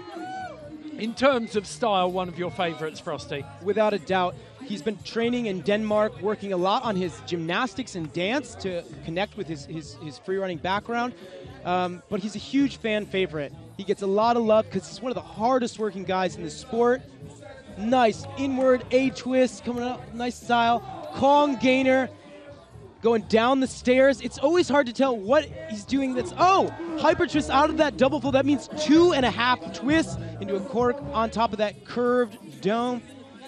Coming here, little bit of creative moves here as he sets up for something. Coming into the middle section. Nice double A-twist, cards out. Come down onto that final section and a big front flip down, and he's calling it. So one of the things that I think is so interesting about Didi's style is that because of that sort of dance movement that makes it so exciting to watch in smaller confined spaces, he can actually turn what may or may not be a bail into just a transition into his next movement. The hard thing, though, is that if he doesn't sell it right, it could always be seen as a mistake. But a nice A-twist, you can see him coming right into that movement, into that Kong gainer, a little bit off axis, and then hits that double full, that 720, but with an extra 180 into it so he can come straight into his next piece. Hitting that double A-twist, really, really clean, and then coming around for that big front flip, dropping straight down and stopping himself right in front of that final ledge. Key for me was Didi's reaction at the end there. Everyone else applauding his run, but he didn't claim it, he didn't celebrate it at all. Do you think that was below par by his standards? I think anything that Didi would have done would have been below his standard for himself. He holds himself to such a high standard, and it's one of the things we've talked to him a lot about as an athlete is just enjoying himself, because when he's out there having fun, he does his best, and people love to watch him. Like I said, he's a fan favorite. He gets so much support, especially from the Middle East. They love to see him, and he's one of those athletes that's pushed himself so hard from such humble beginnings. All right. 350 points for Didi, a really great score. I'm so happy to see him back out here on the course. This course really lends itself to his style, but of course his own harshest critic. even beyond these art of motion judges. Okay, 4 athletes down in the third and final heat. 2 men left to drop. We have Jeff Garrido from the States. At the moment, we've got... Jeff is one of our online qualifiers. He's known for his video style. Oh, look at that. 180 into that palm outward side. Comes down onto the left side of the course, does a little precision side up, and then easily hits that back double full, a 720 backflip that he just has to cart out of a little bit. And smoothly coming in onto the course, nice boomerang. And then that, oh! He does that Kong gainer down off the ledge, but just can't quite get around. Pimp flip onto that lowest platform, and then front flips to finish it. Oh, look at the disappointment on his face. He knew how close he was. It's an incredible style, just keeping the center of gravity super low. Well, like I said, where you put these moves can really up the level of difficulty. So where you saw athletes like Didi and Kaylin Chan hitting that Kong gainer off of a ledge with the drop, Jeff Garrido hit his flat going down onto ledge, meaning he had so much more impact going onto it. Kanishi, one of the Red Bull freerunners who did not make it through the qualifiers, recognizing just how difficult that run was. But here you can see that 180 into palm outward side coming through here, rolls on that little ledge and hits that double full really nice, but just has to vault out of a little bit because he over-rotates. So I think Jeff's one of those athletes that really does well in the online and video competitions because he has opportunities to hit these a couple times, and he's not dinged as much for his execution. It's more about that wow factor. So Joey Adrian with the mistake from Jeff Garrido. I mean, he almost landed on his face there, didn't he? He was very lucky to get that rotation round. Yeah, and it's lucky really that he has that really compact body type because he's really able to pull those tucks, but it just wasn't enough to get him around, so I think he's definitely going to suffer on his score a little bit from the judges. I reckon he's going to suffer on his palms and maybe his knees a little bit later in terms of bruises. Well, he's always got the infamous after party to soak up some of those woes afterwards, but definitely he should. A free runners after party is something to behold. Watching people climb all over a nightclub. Okay, scores have been confirmed at 364 for Jeff Garrido. Really great run. Looks like he used that swaggy style he's got to fix out some of those moves, but it's not going to be enough to put him into the finals. So right now, Joey Adrian hanging on to that last spot in the finals.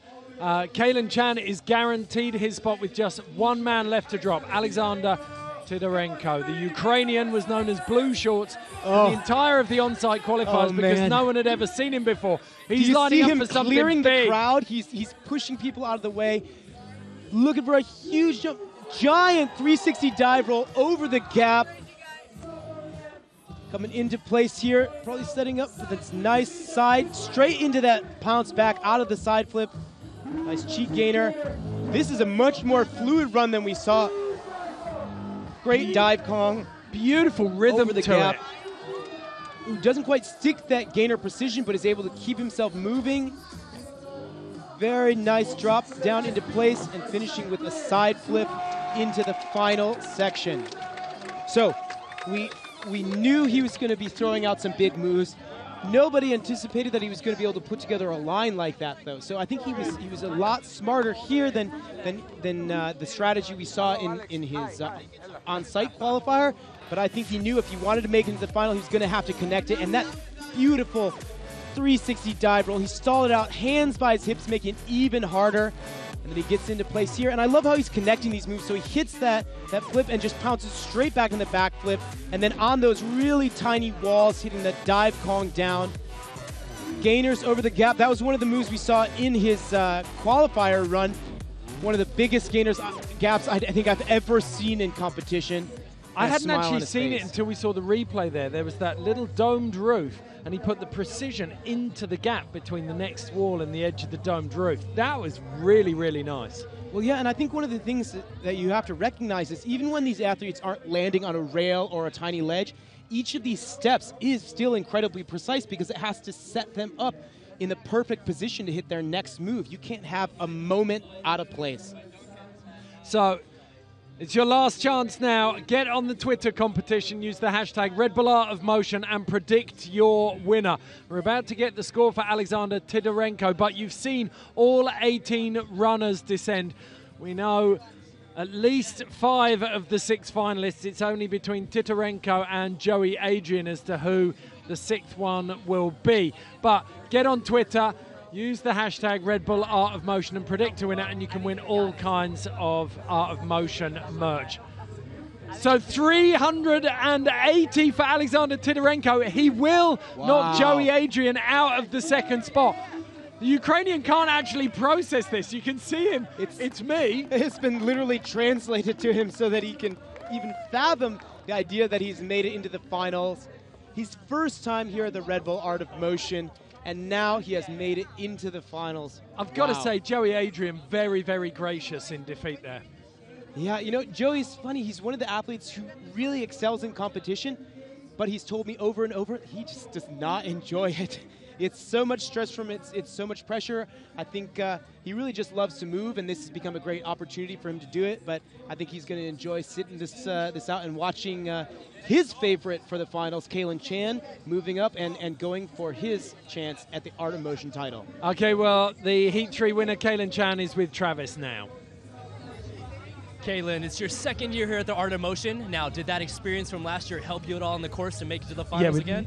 Well, honestly, last year I didn't have any nerves. This year I had a lot of nerves because my goal is to always improve on my past self. So I was like, that kind of set the bar, you know. So I'm just glad that I did my best, and you know, that's all we can do. And so glad to go to the finals, dude. Man, you had a pretty flawless run. You were in a stacked round with Joey Adrian in your same heat. Now, I saw you practicing some big moves out there. Is there anything special you have saved for round 2? Oh, actually, like, my focus is for the final round. So, like, yeah, I have a lot saved for that, and my biggest hope was to make it there. So if I'm going, you guys are going to see some stuff. Hopefully do it good. Sounds good. Now, I know you got to get prepared for the finals. One final question for you, though. Who else are you looking out for in the field of competitors? Who do you think is going to be up there on the podium? Dude, I don't know. Like, this year has been, like, the craziest year of AOM. Like, I think the biggest lineup that we've ever had. Like, I honestly have no idea anyone could take it this year, dude. Awesome, man. Well, best of luck out there. We can't wait to see you out there in the finals. All right, thanks. Thank you very much, Travis. Well, Kalen Chan booking his place in the finals alongside Tidorenko, the Ukrainian. Take a look back at some of the highlights. Yeah, of if Heat you want to see 3. where this competition has grown to, look at this run from Joey Adrian that didn't make it into the finals. Absolutely insane. Double sides. We're seeing Kalen Chan's beautiful con gainer down into that drop.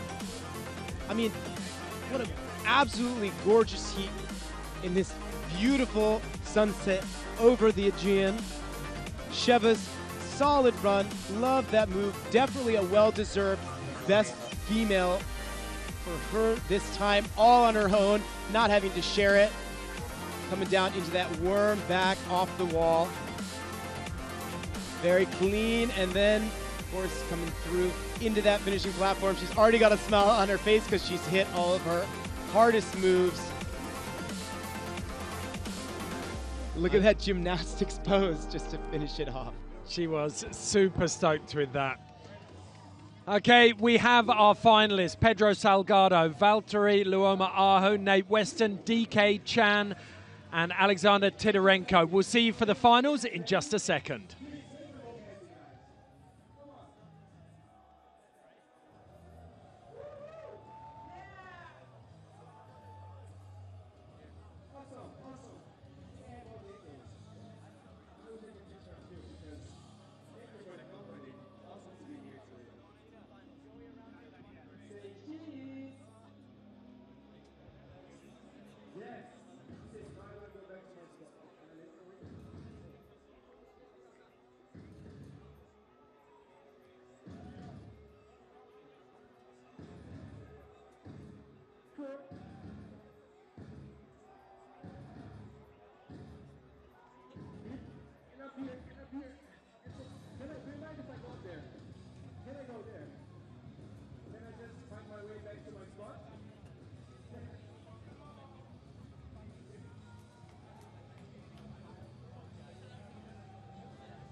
Welcome back to Red Bull Art of Motion here on the stunning Greek island of Santorini. These are our finalists: Alexander Tidorenko, Kaylin Chan, Dimitri Kirsanidis, aka DK, Nate Weston, Valtteri Luoma-Aho, and Pedro Salgado. We can take a look back. Oh my goodness, it's proof of all of the different talents that we've got. Yeah, and especially when each of these athletes has such a unique style, it just goes to show that there's so many things the judges are looking for. You can really bring it in a lot of different ways. But I'm most interested to see what these athletes choose to change from their first heat run into this final run. Okay, well, we can take a quick look back now at the last 3 runs from Heat 3, one of which was the big surprise for us. So, Didi Aloui from Morocco. A couple of small mistakes in there for him. But still, again, look at, he's hitting Kong Gainer. He's hitting 2.5 double backflips. He's got so many moves in there, and it's still not making it through in the finals. Jeff Garrido, again, so much power and so many different skills packed into one run. It's just not enough to make it through into the finals. But of course, one thing that we said is now you're looking at someone like not even able to make a single slip up and still make it through. Of course, our hero of that heat has got to be Mr. Blue Shorts himself, Alexander Tidorenko, coming all the way through the on-site qualifier, a relative unknown in the sport. Relative unknown. Frosty, you were doing the live stream from those on-site qualifiers, asking if anyone knew who this kid was. Not even the event MC there knew who he was. He was like, anyone, Blue Shorts? Yes. So we're going to go down to Travis now, who is with 2 men who might be a little disappointed, but I'm sure they're stoked to have joined in. He's with Bart van der Linden and Joey Adrian. I'm joined by 2 guys that many thought would be on the podium, let alone in the finals today. Now, I know it wasn't the result you were expecting, Bart, but you did great out there. Would you have changed anything in your run? No, you know, you have to throw difficult moves if you want to make it to the final, and it just so happens to be that I land that double cork on my ass. I never land double cork on my ass, but I had a good time. The rest of the run was so much fun. Just wish I landed that one, yeah. Man, well, you did amazing still. Your wall flip may be in the running for sickest trick in my opinion. Now, Joey, you had a little bit of issue with the cameraman on the course during your run. Now, did that affect you at all? Yeah. The cameraman was definitely in my way. As I was doing the scoot to the full, I was actively saying get out of the way because I saw him when I landed the Lachey side. And got up from it, he was still in the way, which kind of ruined the flow for the whole end. But I mean, that kind of stuff happens, and it happened a lot in practice, so I semi-expected it. I'm not too upset. I really like my run. First time doing double side on concrete. Stoked on that. I'm happy to see like a bunch of new people in the finals, and stoked to see what happens from it. So yeah. Man, well, you could have fooled me. Your run was absolutely incredible. Now, I got to ask both you guys, in your expert opinion, who are you looking out for to make it to the podium this year, or who do you think is going to take home the title? Blue Shorts guy. Blue Shorts guy? And what about you, Joey? Who do you think is the favorite to take home the title this year? I said it earlier. I still stand by it. Kaylin Chan, if he lands his moves, he's taking first place. I guarantee it. Well, we got a couple of predictions from some guys that know very well what it takes to get into the finals. Now, I know the question that's going to be on everyone else's mind is, can we expect to see you guys back here next year? No doubt about it. Sounds good. And what about you, Joey? I'll do my best to get here, of course. I love this event. Awesome. Well, thank you guys so much. You guys absolutely killed it. You should be proud of yourselves, and can't wait to see you guys back here next year. Well, no shortage of things to discuss, Frosty. Not first, and I suppose most importantly, when you look at 2 guys with that much pedigree, they're going to have to fight it out in either the online or on-site qualifiers next year.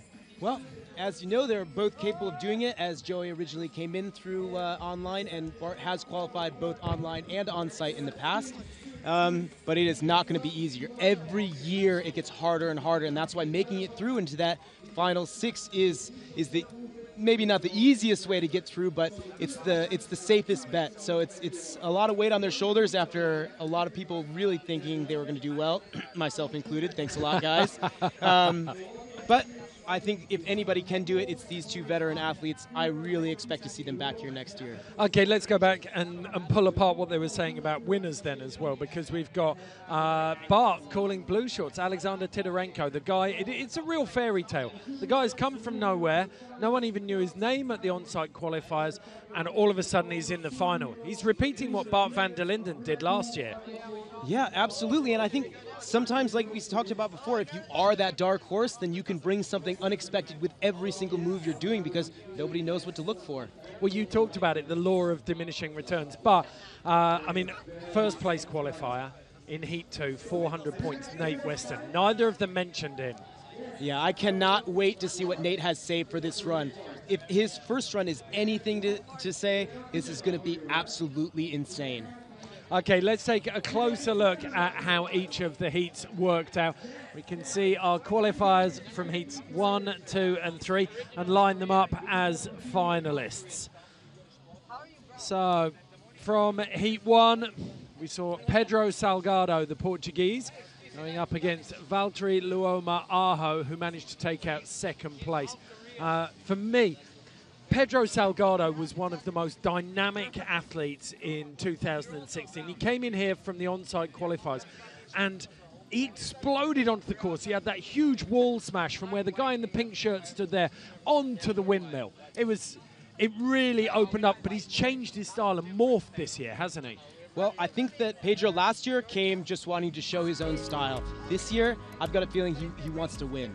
Okay, well, we've got Valtteri Luoma Aho, who came in and snuck that final place right out from under Alex Schauer's nose. And then this was the highest scoring of the heats. We saw Nate Weston and DK come through there. And then this one was very, very tight. Joey Adrian, Alexander Tidorenko, right down to the last man. And, of course, Kalen Chan winning that heat. So our 6 finalists, Pedro Salgado, Valtteri Luoma Aho, Nate Weston, DK, Kalen Chan, and Alexander Tidorenko. And there they are now. So the Finn, Valtteri, the Finnish mad genius. He comes from a free running scene where there's around 30 people and they live in 7 months of winter. So Pedro Salgado, absolutely looking forward to seeing some really unique jumps from him. And DK, a man who needs little to no introduction, especially here in Greece. Going for 3 wins at Art of Motion. USA's Nate Weston coming here to try and claim his first title at the Art of Motion. And of course, our newest hero, Alexander Tidorenko, came all the way through the online qualifiers to here. One of the most coveted places that a free runner can stand in this sport today. And then Kalen Chan. So much talent coming out of America, but this man still manages to slide under the radar. I mean, there's a lot of very, very different stories here in the final. For me, Nate Weston, the man who's won almost every other free running contest out there, this is one of the glaring omissions in his trophy cabinet. Yeah, he absolutely wants this. And as quiet and kind-hearted as Nate is in person, he is deeply competitive, but most of all with himself. And so, like you said, this is something he has yet to accomplish, and I think he's really pushing for it this year. Okay, Valtteri Luoma Aho, the man who smiles all the way through his run. He really, really enjoyed his heat run. Let's see what he's got here for the finals. Get a good cork up off that little ledge, coming down onto the dome. Big front flip down. Nice off-axis back. Skipping a lot of these big parts. Takes a dive roll here. And a front flip down onto this final ledge. And a nice double full, sticking that landing right at the end. Now we missed the angle on that dive roll he took over the wall, so I'm not sure how well he transitioned it, but it looked like he played it pretty safe overall with that run. He came out a little bit awkward, didn't he, off that dive roll? Yeah, I'm wondering if he ended up cutting out anything because he took that impact there. But really clean start to his run, and then he transitioned really smoothly through the course. It could be a strategy, though. When a lot of these athletes start getting more nervous for their appearance in the finals, they're making more mistakes, or they're trying to go big and they're not able to land the moves. He did everything that he knew he could hopefully as clean as he would have liked, with a lot of flow in that first section. We'll have to go back and watch the replay. Well, you talked about him being really strategic in the heats. Do you think that's part of his game plan, to just lay down a really solid run? If you watched last year, all you needed was a solid, steady run in the finals, and you would have taken out a podium spot. Absolutely. So everything we saw for the most part pretty clean. Doing that stride down here, we can get another angle of that dive roll. Oh, but yeah, that's definitely going to cost him a little bit there. Good clean front coming through here. Talk me through it. What actually went wrong there? Well, it just looked like he didn't get the height in his hips that he needed to make it all the way over. And when you're coming onto such an awkward landing, like that curved rooftop, you really have to be able to get it exactly at the right angle, both for your impact and for your body to be able to carry that momentum. Otherwise, you're literally just smashing headfirst into a wall. Do you know why they have those curved roofs, the domed roofs here? Why is that, Ed? It's because we're in a heavy earthquake zone, and the domed arch structure is the safest, most stable roof structure. It won't collapse. Well, good. How about for taking massive drops from free runners? It's brilliant. It will not collapse. So 309, Valtteri Luoma-Aho, first runner down, moves into first place, but it's not going to be enough, I don't think, for the top spot, not unless we see some more very big mistakes. Unless we see one of those earthquakes during all of the other competitors' runs. Well, I think that's enough. Well, with this man on the course, an earthquake isn't out of the question. Pedro Salgado, the Portuguese, looks like he's warming up for that wall smash again. Yeah, anytime you see somebody line up in a place to start their run where nobody else has, you can expect something really exciting. And hits that wall bounce again. Unbelievable. Over the top of the course. It's one of the most... Turning around for some really smooth strides. Oh! Was he going for the precision onto that little ledge there? Yeah, and he made the distance but didn't quite get that landing I think he wanted, but he kept moving out of it, so we'll see how much the judges take away for that. But look, he's made his way all the way back up to the top of the course, and he's done a palm spin to turn around. Big front flip over the drop, and then takes Kalen's Chan. Smooth, that penguin slide to the Kong on the ledge, but adds a little bit of an A twist off of it and calls it. So Salgado, no one yet really claiming it, because you can tell so much about the athlete's opinion of their run once you see him in the finish deck, and he's really, really not happy with that, I don't think. Yeah, I think it's really difficult when you only have one or two really big moves planned out.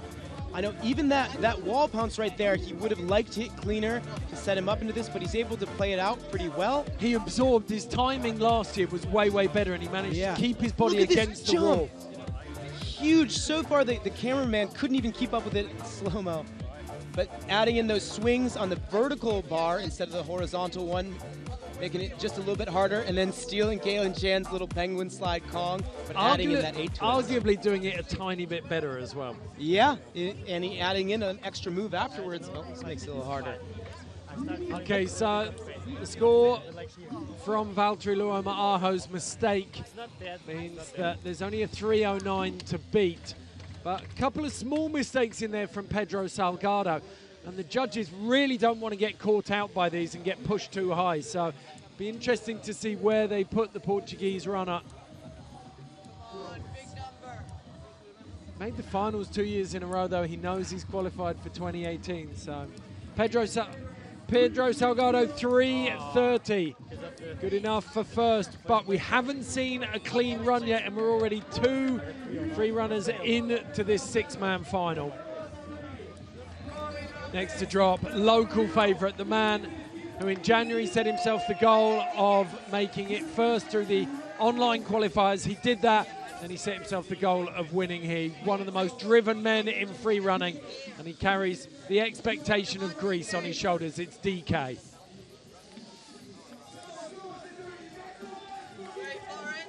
I love this moment of anticipation before it goes down. Kong Gainer in that tight spot, drops down onto the stairs, palm flips onto that staircase. You can see how he's landing actually on the stairs there for that move. Calls it out. 360 to dive Kong down, and he's coming over to the far side of the course. Oh, Webster's up to Kong down. Little surprise move there. And then 180 into that pop off the wall. a lot of these moves are ones that only DK can hit. Look how clean that wall flip with the 720 is, and just stomps it in such a tight landing. You see how close he is to the cameras and everything. Lazy back over the wall. He's slowing down a little bit for some of these moves and stopping, so his flow score is definitely being held back, but I think he's focusing on the execution. Little DK flip out there, signature move that he created himself with that kick. Wow. Nice smooth flow to finish it. That was phenomenal. As you said, there's so many different influences in his running. And for me, what's the difference between jam and marmalade? You cannot marmalade that many tricks into a course this side. He was just, that you talked about it in the pre-show, that left-hand side of the course, the looker's left, he was just trick, trick, trick, trick, trick. It was so thick and fast. Yeah, and I think this year, he took his time. He didn't worry so much about his flow score because he knew he had so many high-level moves he wanted to hit. That Kong gainer into that tiny spot here, then dropping onto the staircase. You see he holds up for a second, but it's because he's hitting this palm flip down. And then look, oh, he actually turned that Kong into a little bit of a reverse fall out of the 360, and that perfectly landed. Wall, double full, and the lazy gainer over the wall. This raises a really interesting question, though. You said it yourself. You cannot afford to ignore a category. You have to be an all-rounder, and he has sacrificed the flow score here. Yes, without a doubt, he let go of some of those flow points, and that's something that he's very used to picking up. But I think he recognized that the place where he was going to be able to get the most points was in that level of difficulty and execution, and so he decided to focus on that, maybe strategically after seeing the last two athletes suffering on those other scores. Very good point. DK definitely is coming to this as a competitor. He's looking for that win, and a 384 could definitely put him in place for that. That's a great score. Okay, 384. He came through with, I think, a 393, just behind Nate Weston's 400. And certainly on the strength of the heat scores, this man comes in as your favorite to the finals. He pulled out a 400, the only man to break into the 400s. He's going to make his way down to start a little bit lower. Well, I know Nate Weston always focuses on a couple moves that he wants to hit for sure and how he can put them all together. Nice, using that vaulting position, coming from sitting, having to combine hands and feet. Oh, and that Webster straight into Webster on the dome, making that position even more difficult to hit. Look at that 180 catch right into that cast. That's so nice. Incredible flow here. A little fake out there. Having just watched DK's run, there's a brilliant comparison there because we saw half the amount of tricks, but they were all flowing naturally. That was like water. Yeah, and it's such an interesting thing to see these different strategies come back to back. And of course, I think that's one of the reasons why scoring well in your heats definitely make it a lot easier doing so you can see more of what's going down, what the athletes are going to throw. But Nate Weston, yeah, again, a very interesting choice. A lot less moves. You can see he skipped the first third of the course coming down, starting here on this wall. But look, he's connecting everything really well. Seems like he hit almost everything just how he wanted to. Maybe a little bit lower on some of these landings, but he's able to pull it around.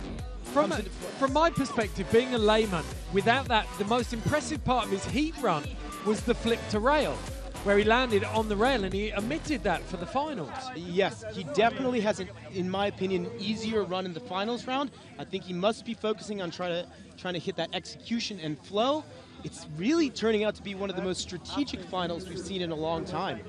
Okay, well, as we saw in 2016, the real battle came to make it to the finals. DK lost out. Everyone too frightened to take their foot off the gas at all in the heats.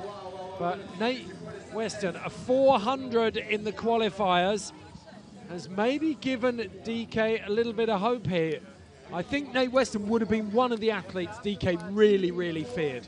Oh, absolutely, especially because he and Nate have a similarity in their style in terms of their ability to find really unique elements on the course and apply really high-level difficulty moves to them. But like you said, they took two totally different strategies. If I had to judge it right now, I would say that DK's strategy probably worked out a little bit better, but these judges really do love that flow. It's what this sport is all about. You know, being able to not just hit a move in one place, it's about being able to connect it all into a whole art of motion. So Sergio Cora in charge of flow. I also think at this stage that Anan Anwar, the creativity judge, could be a kingmaker. Oh yeah, without a doubt, and it's something that we've seen time and time again with athletes like Joey Adrian, who didn't end up making to the finals, even though his level of difficulty and execution was all there.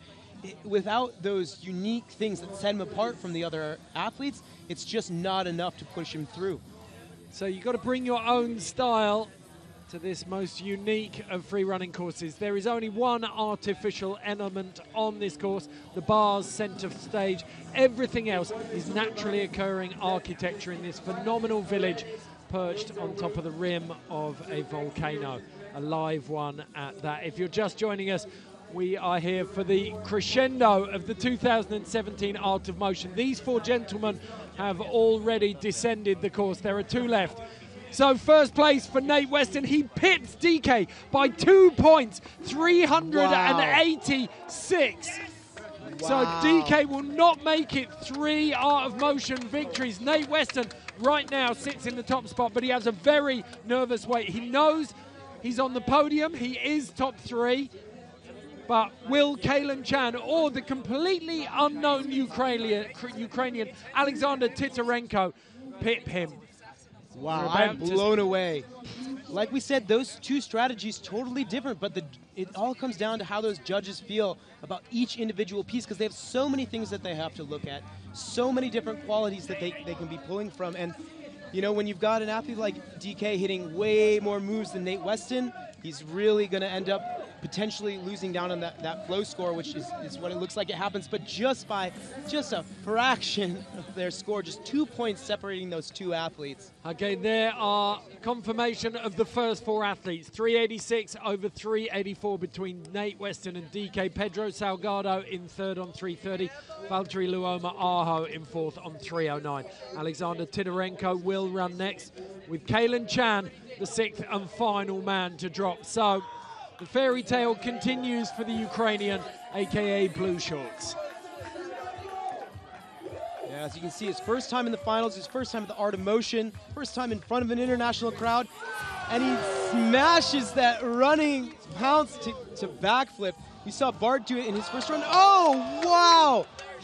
A huge drop in that gainer precision. I can't wait to show you guys a replay on that. Nice side flip over the gap. Oh, it looks like Titarenko's already bringing the run that we were hoping for from him. It's coming down with a nice vault into place, clearing another gap with that side flip. He's flipping over gaps that other people were jumping over. It's unbelievable, isn't it? There's no fear and there's no expectation, and that set him free. Yeah, that hesitation is just absolutely invisible on his run. If it's there at all, we can't tell. But Take a nap, Alexander. Take a nap. You've earned it. Absolutely. That guy has been working hard these last couple days, put it all on the course. Come on, Frosty, call it. You know the judges are in there. They're generating a headache right now. Do you think he's done enough to take down Nate Weston? He scored 380 in the heat, and I think that this is a better run. Yeah, that first move just set it so high up, and this gainer precision, amazing. That might just be enough to beat out Nate Weston. Yeah, and he really connected everything super well. I don't think he had any real stumbles or mistakes. Maybe the variety of his moves might not be there, but he did have a couple of those really big bangers right at the beginning of his run. I'm going to say I think he just beat out Nate Weston to make himself in first place. Well, you talked about this at the start of the week. You said that we're coming into a generation of free runners where no one's coming from gymnastics or from martial arts or from any other kinds of sports. They're growing up as free runners, and it's these kind of kids like Alexander Titarenko who are really able to showcase that they've got everything. Yeah, and without a doubt, Alexander Titorenko just showed us that with a score of 418 points, putting him into first place over all the other athletes, the highest score we have seen today. That is the highest score we have ever seen. Just the highest score ever at Art of Motion. Not just the highest score in the heats, not just the highest score of 2017. This kid has just blown the Art of Motion out of water. Wow. Wow. Wow. speechless. Alexander Titorenko, take a bow. At the start of the week, he was blue shorts. Now everyone in the world of free running knows his name. Welcome to the big show, Alexander Titorenko. Woo! Man, and the thing is that he did exactly what you're supposed to do. In the on-site qualifiers, he stood out in a crowd of stars. In the heats, he pushed it enough, but combined enough to get him through. And here in the finals, he put it all together. Couldn't ask for anything more from the young Ukrainian. Okay, Kalen Chan is ready to drop the last man, the only person who can steal Alexander Titorenko's thunder, and he looks so relaxed. Oh, wow. He is setting up for, oh! What an insane way to start that gargoyle gainer off of his elbows. I've never seen a gargoyle gainer set up like that. But as we've seen with the big risk moves early on, it can cost you, and there was a slight stumble. Yeah, he's moving pretty slow right now, but full in, back out. Stomping it. I've never seen that thrown in competition onto hard ground. Cast over Kong gainer. Another stumble for Kalen Chan. That's definitely going to ding him on those flow points. But really, really high level of difficulty on two moves I've never seen thrown in competition like this before.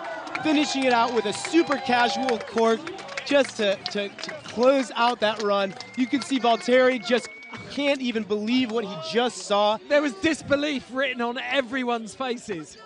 Honestly, I do not even care what his score was. This kid should be so proud of himself. The other finalists just giving it up to him.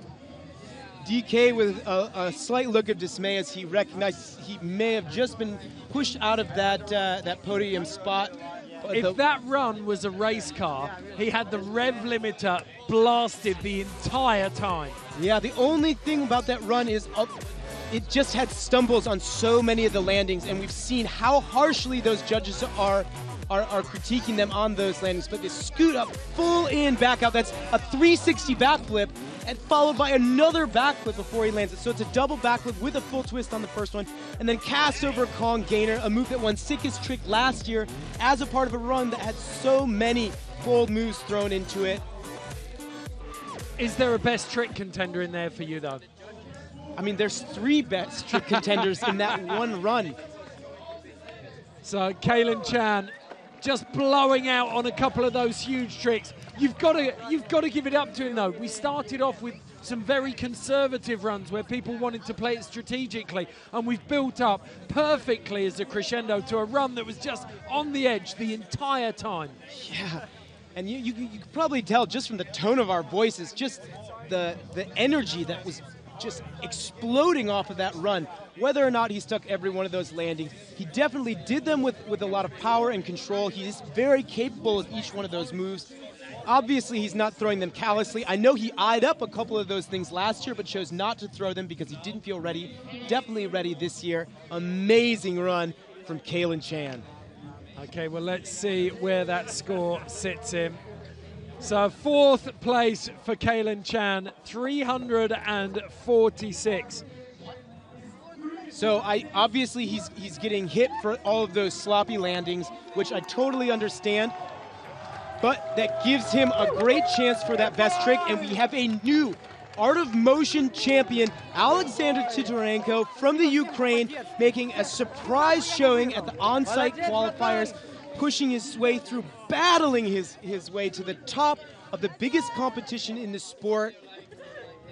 It's absolutely phenomenal because he hasn't done it by fluke. He's come in here.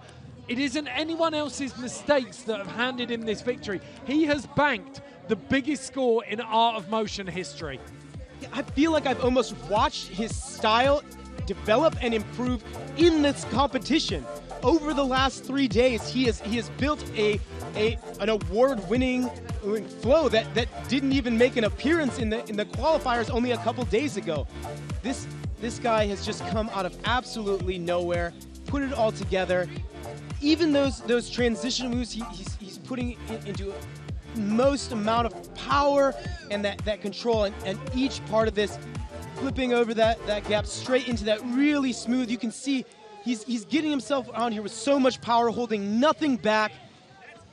We've seen so many of these athletes getting more and more strategic, which is awesome to see as they're playing it smarter. They're veterans, but it's newcomers like Alexander that are just bringing that energy that we love to see here at the Red Bull Art of Motion. So confirmation of the results: Valtteri Luomaho in 6th, Pedro Salgado in 5th again, Kalen Chan in 4th. DK has to settle for 3rd. Nate Weston not repeating his heat score. Even if he had, it still wouldn't have come anywhere near the highest score in Art of Motion history. It goes to the rookie in a fairy tale story, the Ukrainian Alexander Titarenko. Wow. And we said it before, this finals round was going to be unreal no matter what. Just the total variety in their styles, in their skill sets, and they brought it. And I'm so happy to see a newcomer coming out on top, because it just shows that every year the sport progresses to the point where you can have athletes that you've never even heard of, whose names you don't even know, coming through and beating out some of the legends of this sport, multi-time champions. But at the same time, you can see how this strategy is developing, how these sickest tricks are getting crazier. I mean, how many times did we see last year's sickest trick from Alfred Scott being thrown in the middle of competition? It's absolutely insane. Okay, we're going to go down to Travis now, who's with Alexander Titarenko, our 2017 winner. I'm proud to be one of the first to congratulate you. You are now the 2017 Red Bull Art of Motion champion. How excited are you? Я вообще в шоке и не осознаю, что сейчас происходит. He's shocked and he don't understand what's happening right now. He's just shocked. Didn't expect it at all. Well, at the start of the week, he was known as the blue shorts guy. No one really knew who you were. You came from nowhere and absolutely killed it on the course. Do you think people are going to remember your name now? Dull, we've got crazy bass in our ears. Просто взорвал. Думаешь, твое имя запомнят люди теперь? Думаю, да. You think yes? I definitely think people will Feeling remember for a now. minute. Now, I have a big question for you. Is there a favorite part of your run? What was the trick that you were very happy to land out there? Какой ваш самый любимый трик? Чем ты доволен больше всего, что ты сделал на площадке сегодня в финальном ране? Именно в финальном? Во всех, пофиг, неважно. Мне запомнилось два трюка: 360 ролл и стрикосат вакурус. 360 dive roll in his first run at the very beginning, and then he did a gainer precision on his finals. So this is the two favorites, and he thinks that those are the best, yeah. Awesome, man. Well, your run was absolutely insane. You're in good company hanging out with the former winner in Pasha. Congratulations, sir. You are the 2017 Red Bull Art of Motion champion. Thank you. Thank you very much. Thank you very much, Travis, and congratulations to Alexander Titarenko. A phenomenal performance from him, and great to see that he's one of Pasha's students. Pasha down there translating for him. Yeah, and he picked out two of his favorite moves. Obviously highlights that huge 360 dive roll. He literally had to clear the crowd out of the way so he could hit it. And then, of course, that massive gainer precision. It's what we saw in the qualifiers, and he brought that same energy all the way through into the finals. I would be hard-pressed to pick a favorite move from his runs, though, because it was so many great things that he was hitting. That running wall pounce, the same windmill that Pedro hit, but then he hit it to backflip. I mean, he was pulling things from other athletes. That was one of Bart's signature moves. It's so cool to see. Okay, so now we go on to the prize giving, and the first prize that comes out today is to the Russian Alexandra Shevchenko. She beats out Pamela Forster, the woman who she shared this trophy with back in 2013. So plenty of things for Eastern Europe to celebrate today. Absolutely. You can see here connecting a lot of these really tight combos, putting together some good footwork, and then some really great power moves. That pin flip you're going to see off the low ledge right here, and she came into it so smoothly. And then, of course, finishing out with that nice worm back off the wall right here at the end of her run. A well-deserved win from Sheva. So The ex-Russian national gymnast takes out the trophy here in 2017. Sydney Olsen, no doubt the American, watching. Disappointed that she wasn't able to compete, but congratulating Alexandra nonetheless. Now we're looking at third place. It's the Greek athlete who came in. I asked you about that, Frosty. How clumsy are free runners? DK trying to take a selfie as he walks up onto the podium, trips up, so he has to Webster step out just to show he's still got it. For a man who's done so much for this sport, DK is one of the most humble and grateful men in free running. Very, very deserved performance there. He'll be disappointed not to take the win, but I think even he will bow down to the level of running that we've seen here today. In second place, it's the American. You called him, Frosty, Nate Weston. Yeah, I was close to this podium, but not quite. Although everybody expected to see Nate Weston back here in the finals again. Seeing him on the podium is great. I'm sure we're going to see him come back again so he can get that elusive Art of Motion title. But for this year, it goes to the man in those infamous blue shorts, Alexander Titorenko. The Ukrainian is a student of the sport. You can see the way he built that run, the way he progressed through the day. He has gone from quite literally no one to the very top, the pinnacle of free running this week. And he has taken out the most coveted trophy in the sport. 2017 Art of Motion champion, Alexander Titorenko. This leaves just one trophy to be decided. Frosty, what have you seen in terms of best trick? I don't know. It would be really hard. I feel like they just gave it to Titorenko. I think he just won it potentially for either that 360 dive roll or for that huge gainer precision over the gap. I mean, and if anybody deserves to take home a couple trophies, that man worked harder than anybody on the course today, battling it through those on-site qualifiers, the jam sessions early on, the finals, and then all the way here to the top of the top. There is. If I had any more trophies back here, I would give them to him. There it is. Yeah, there's the best trick. So officially in his hands, a champion through and through.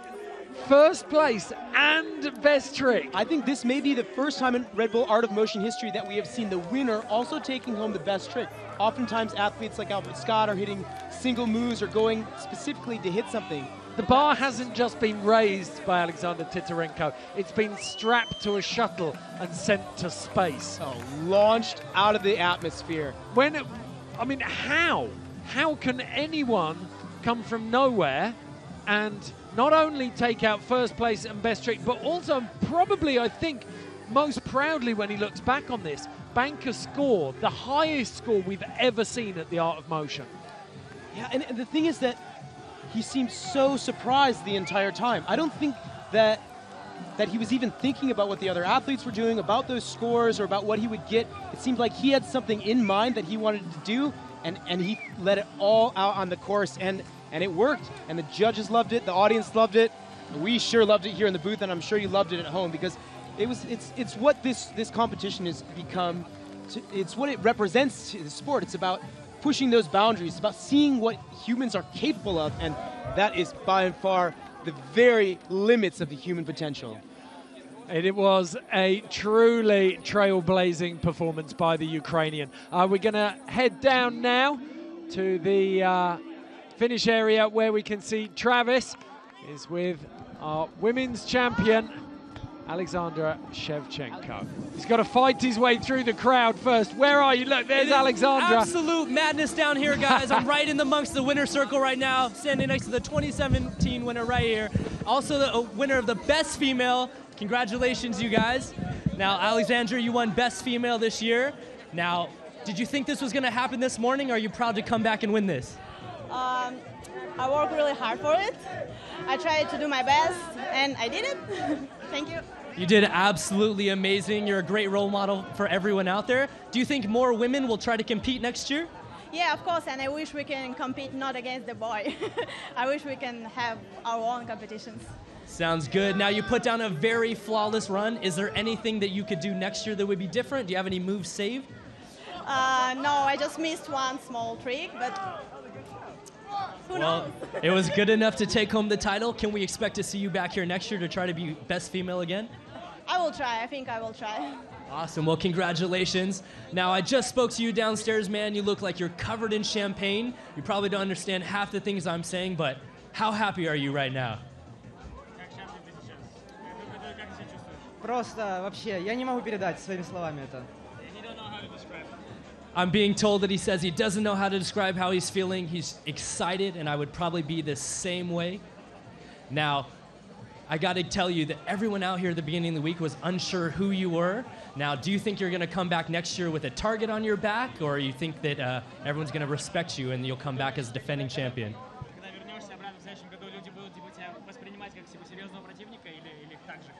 Думаю, ну, есть такая вероятность. He thinks there's high potential. Awesome, man. Well, I can't wait to see you here next year defending your title. Thank you for throwing down, and congratulations. Back to you guys in the studio. Thank you very much. Well, a fantastic performance from Alexander Tidorenko. Frosty, we talked about it in there. This is a landmark performance. It will go down in art of motion history. Oh, absolutely, Ed. And this is the kind of moments that the Art of Motion was created for, to give these unknown athletes who are training all around the world the opportunity to share on a national or an international scene what they're working on back at home. And I think this is going to be inspiring kids for the entire next year until basically we see somebody up the game again next year. Yeah, the on-site qualifiers held at the Tomato Museum here on Santorini take people from what is fundamentally a very basic man-made course right up to this, a parkour paradise. And for Alexander Tidorenko, I mean, he's shown that he can perform at any level here. Yeah, literally showing that he can take his massive skill set anywhere in the world and really wow anybody. Because I feel like after seeing what he threw down in that qualifier course, I didn't know how he was going to be able to apply it into a full-on run here. And he proved me and everybody else wrong and really showed us what he had. Okay, let's take a closer look at that run that we've just seen, the winning run, the highest score in Art of Motion history. Frosty, talk us through this. All right, so you can see starting off with that massive jump to the wall and then bouncing into that backflip straight off. Super difficult move. You got to really place your jump perfectly. But this sickest trick of the entire competition, that gain of precision onto that tiny ledge with the drop on the other side, and then he just effortlessly carries it out into the rest of the run. As he absorbs each move, it's powering him into the next. There is no hesitation. Yeah, and I think a lot of the times when you're seeing these athletes try to be really smooth and strategic and place themselves in a position, they're holding back a little bit. But there was no holding back for Alexander as he just rushed this course, pushing it through and through. I can't think of a point where he slowed down at all. One of the most important things for me and the things I like about this is that our judging panel are a constant here. So many of them have been here for so many years. Pat Morowitz since 2010, Anand Anwar since 2014. And these guys have seen it all. So it's not like they're changing around. They've got so much context in which to place this run. And they've said this is the most perfect run they've ever seen. Yeah, and in addition to being, qualified athletes themselves, they've seen hundreds of submissions. They know where this sport is at. They know where the level of the thing is. So when you can see an athlete like this that can show up out of nowhere and wow them, you know it's got to be something special. Okay, well, we're coming to the end of the Art of Motion here in Santorini. But if you're interested in seeing more of this kind of thing, stay tuned for Battle of the Year. It is the most prestigious breakdancing contest of all. B-boys and B-girls from around the world gather to celebrate the culture of hip-hop. It all happens on the 21st of October in Essen, Germany. Do not miss it. It's live on Red Bull TV. And if you want to share anything that you've seen today, you can if you've been watching on Red Bull TV. You can use the timeline or the drop-down menu on the left-hand side of the screen to pick your favorite athletes from the heats or the finals. And then you can use the social buttons to share those moments with your family and friends. Well, it has been a truly historic day here in Santorini, and the famous sunset is coming in. Frosty, are you shocked? I mean, I've got goosebumps from today. I'm still just overwhelmed, and I feel like we couldn't ask for anything more from these athletes or this beautiful island. It has been a truly phenomenal day of free running action here. Frosty and I are absolutely spent. I hope you are too. We'll see you next year at the Art of Motion.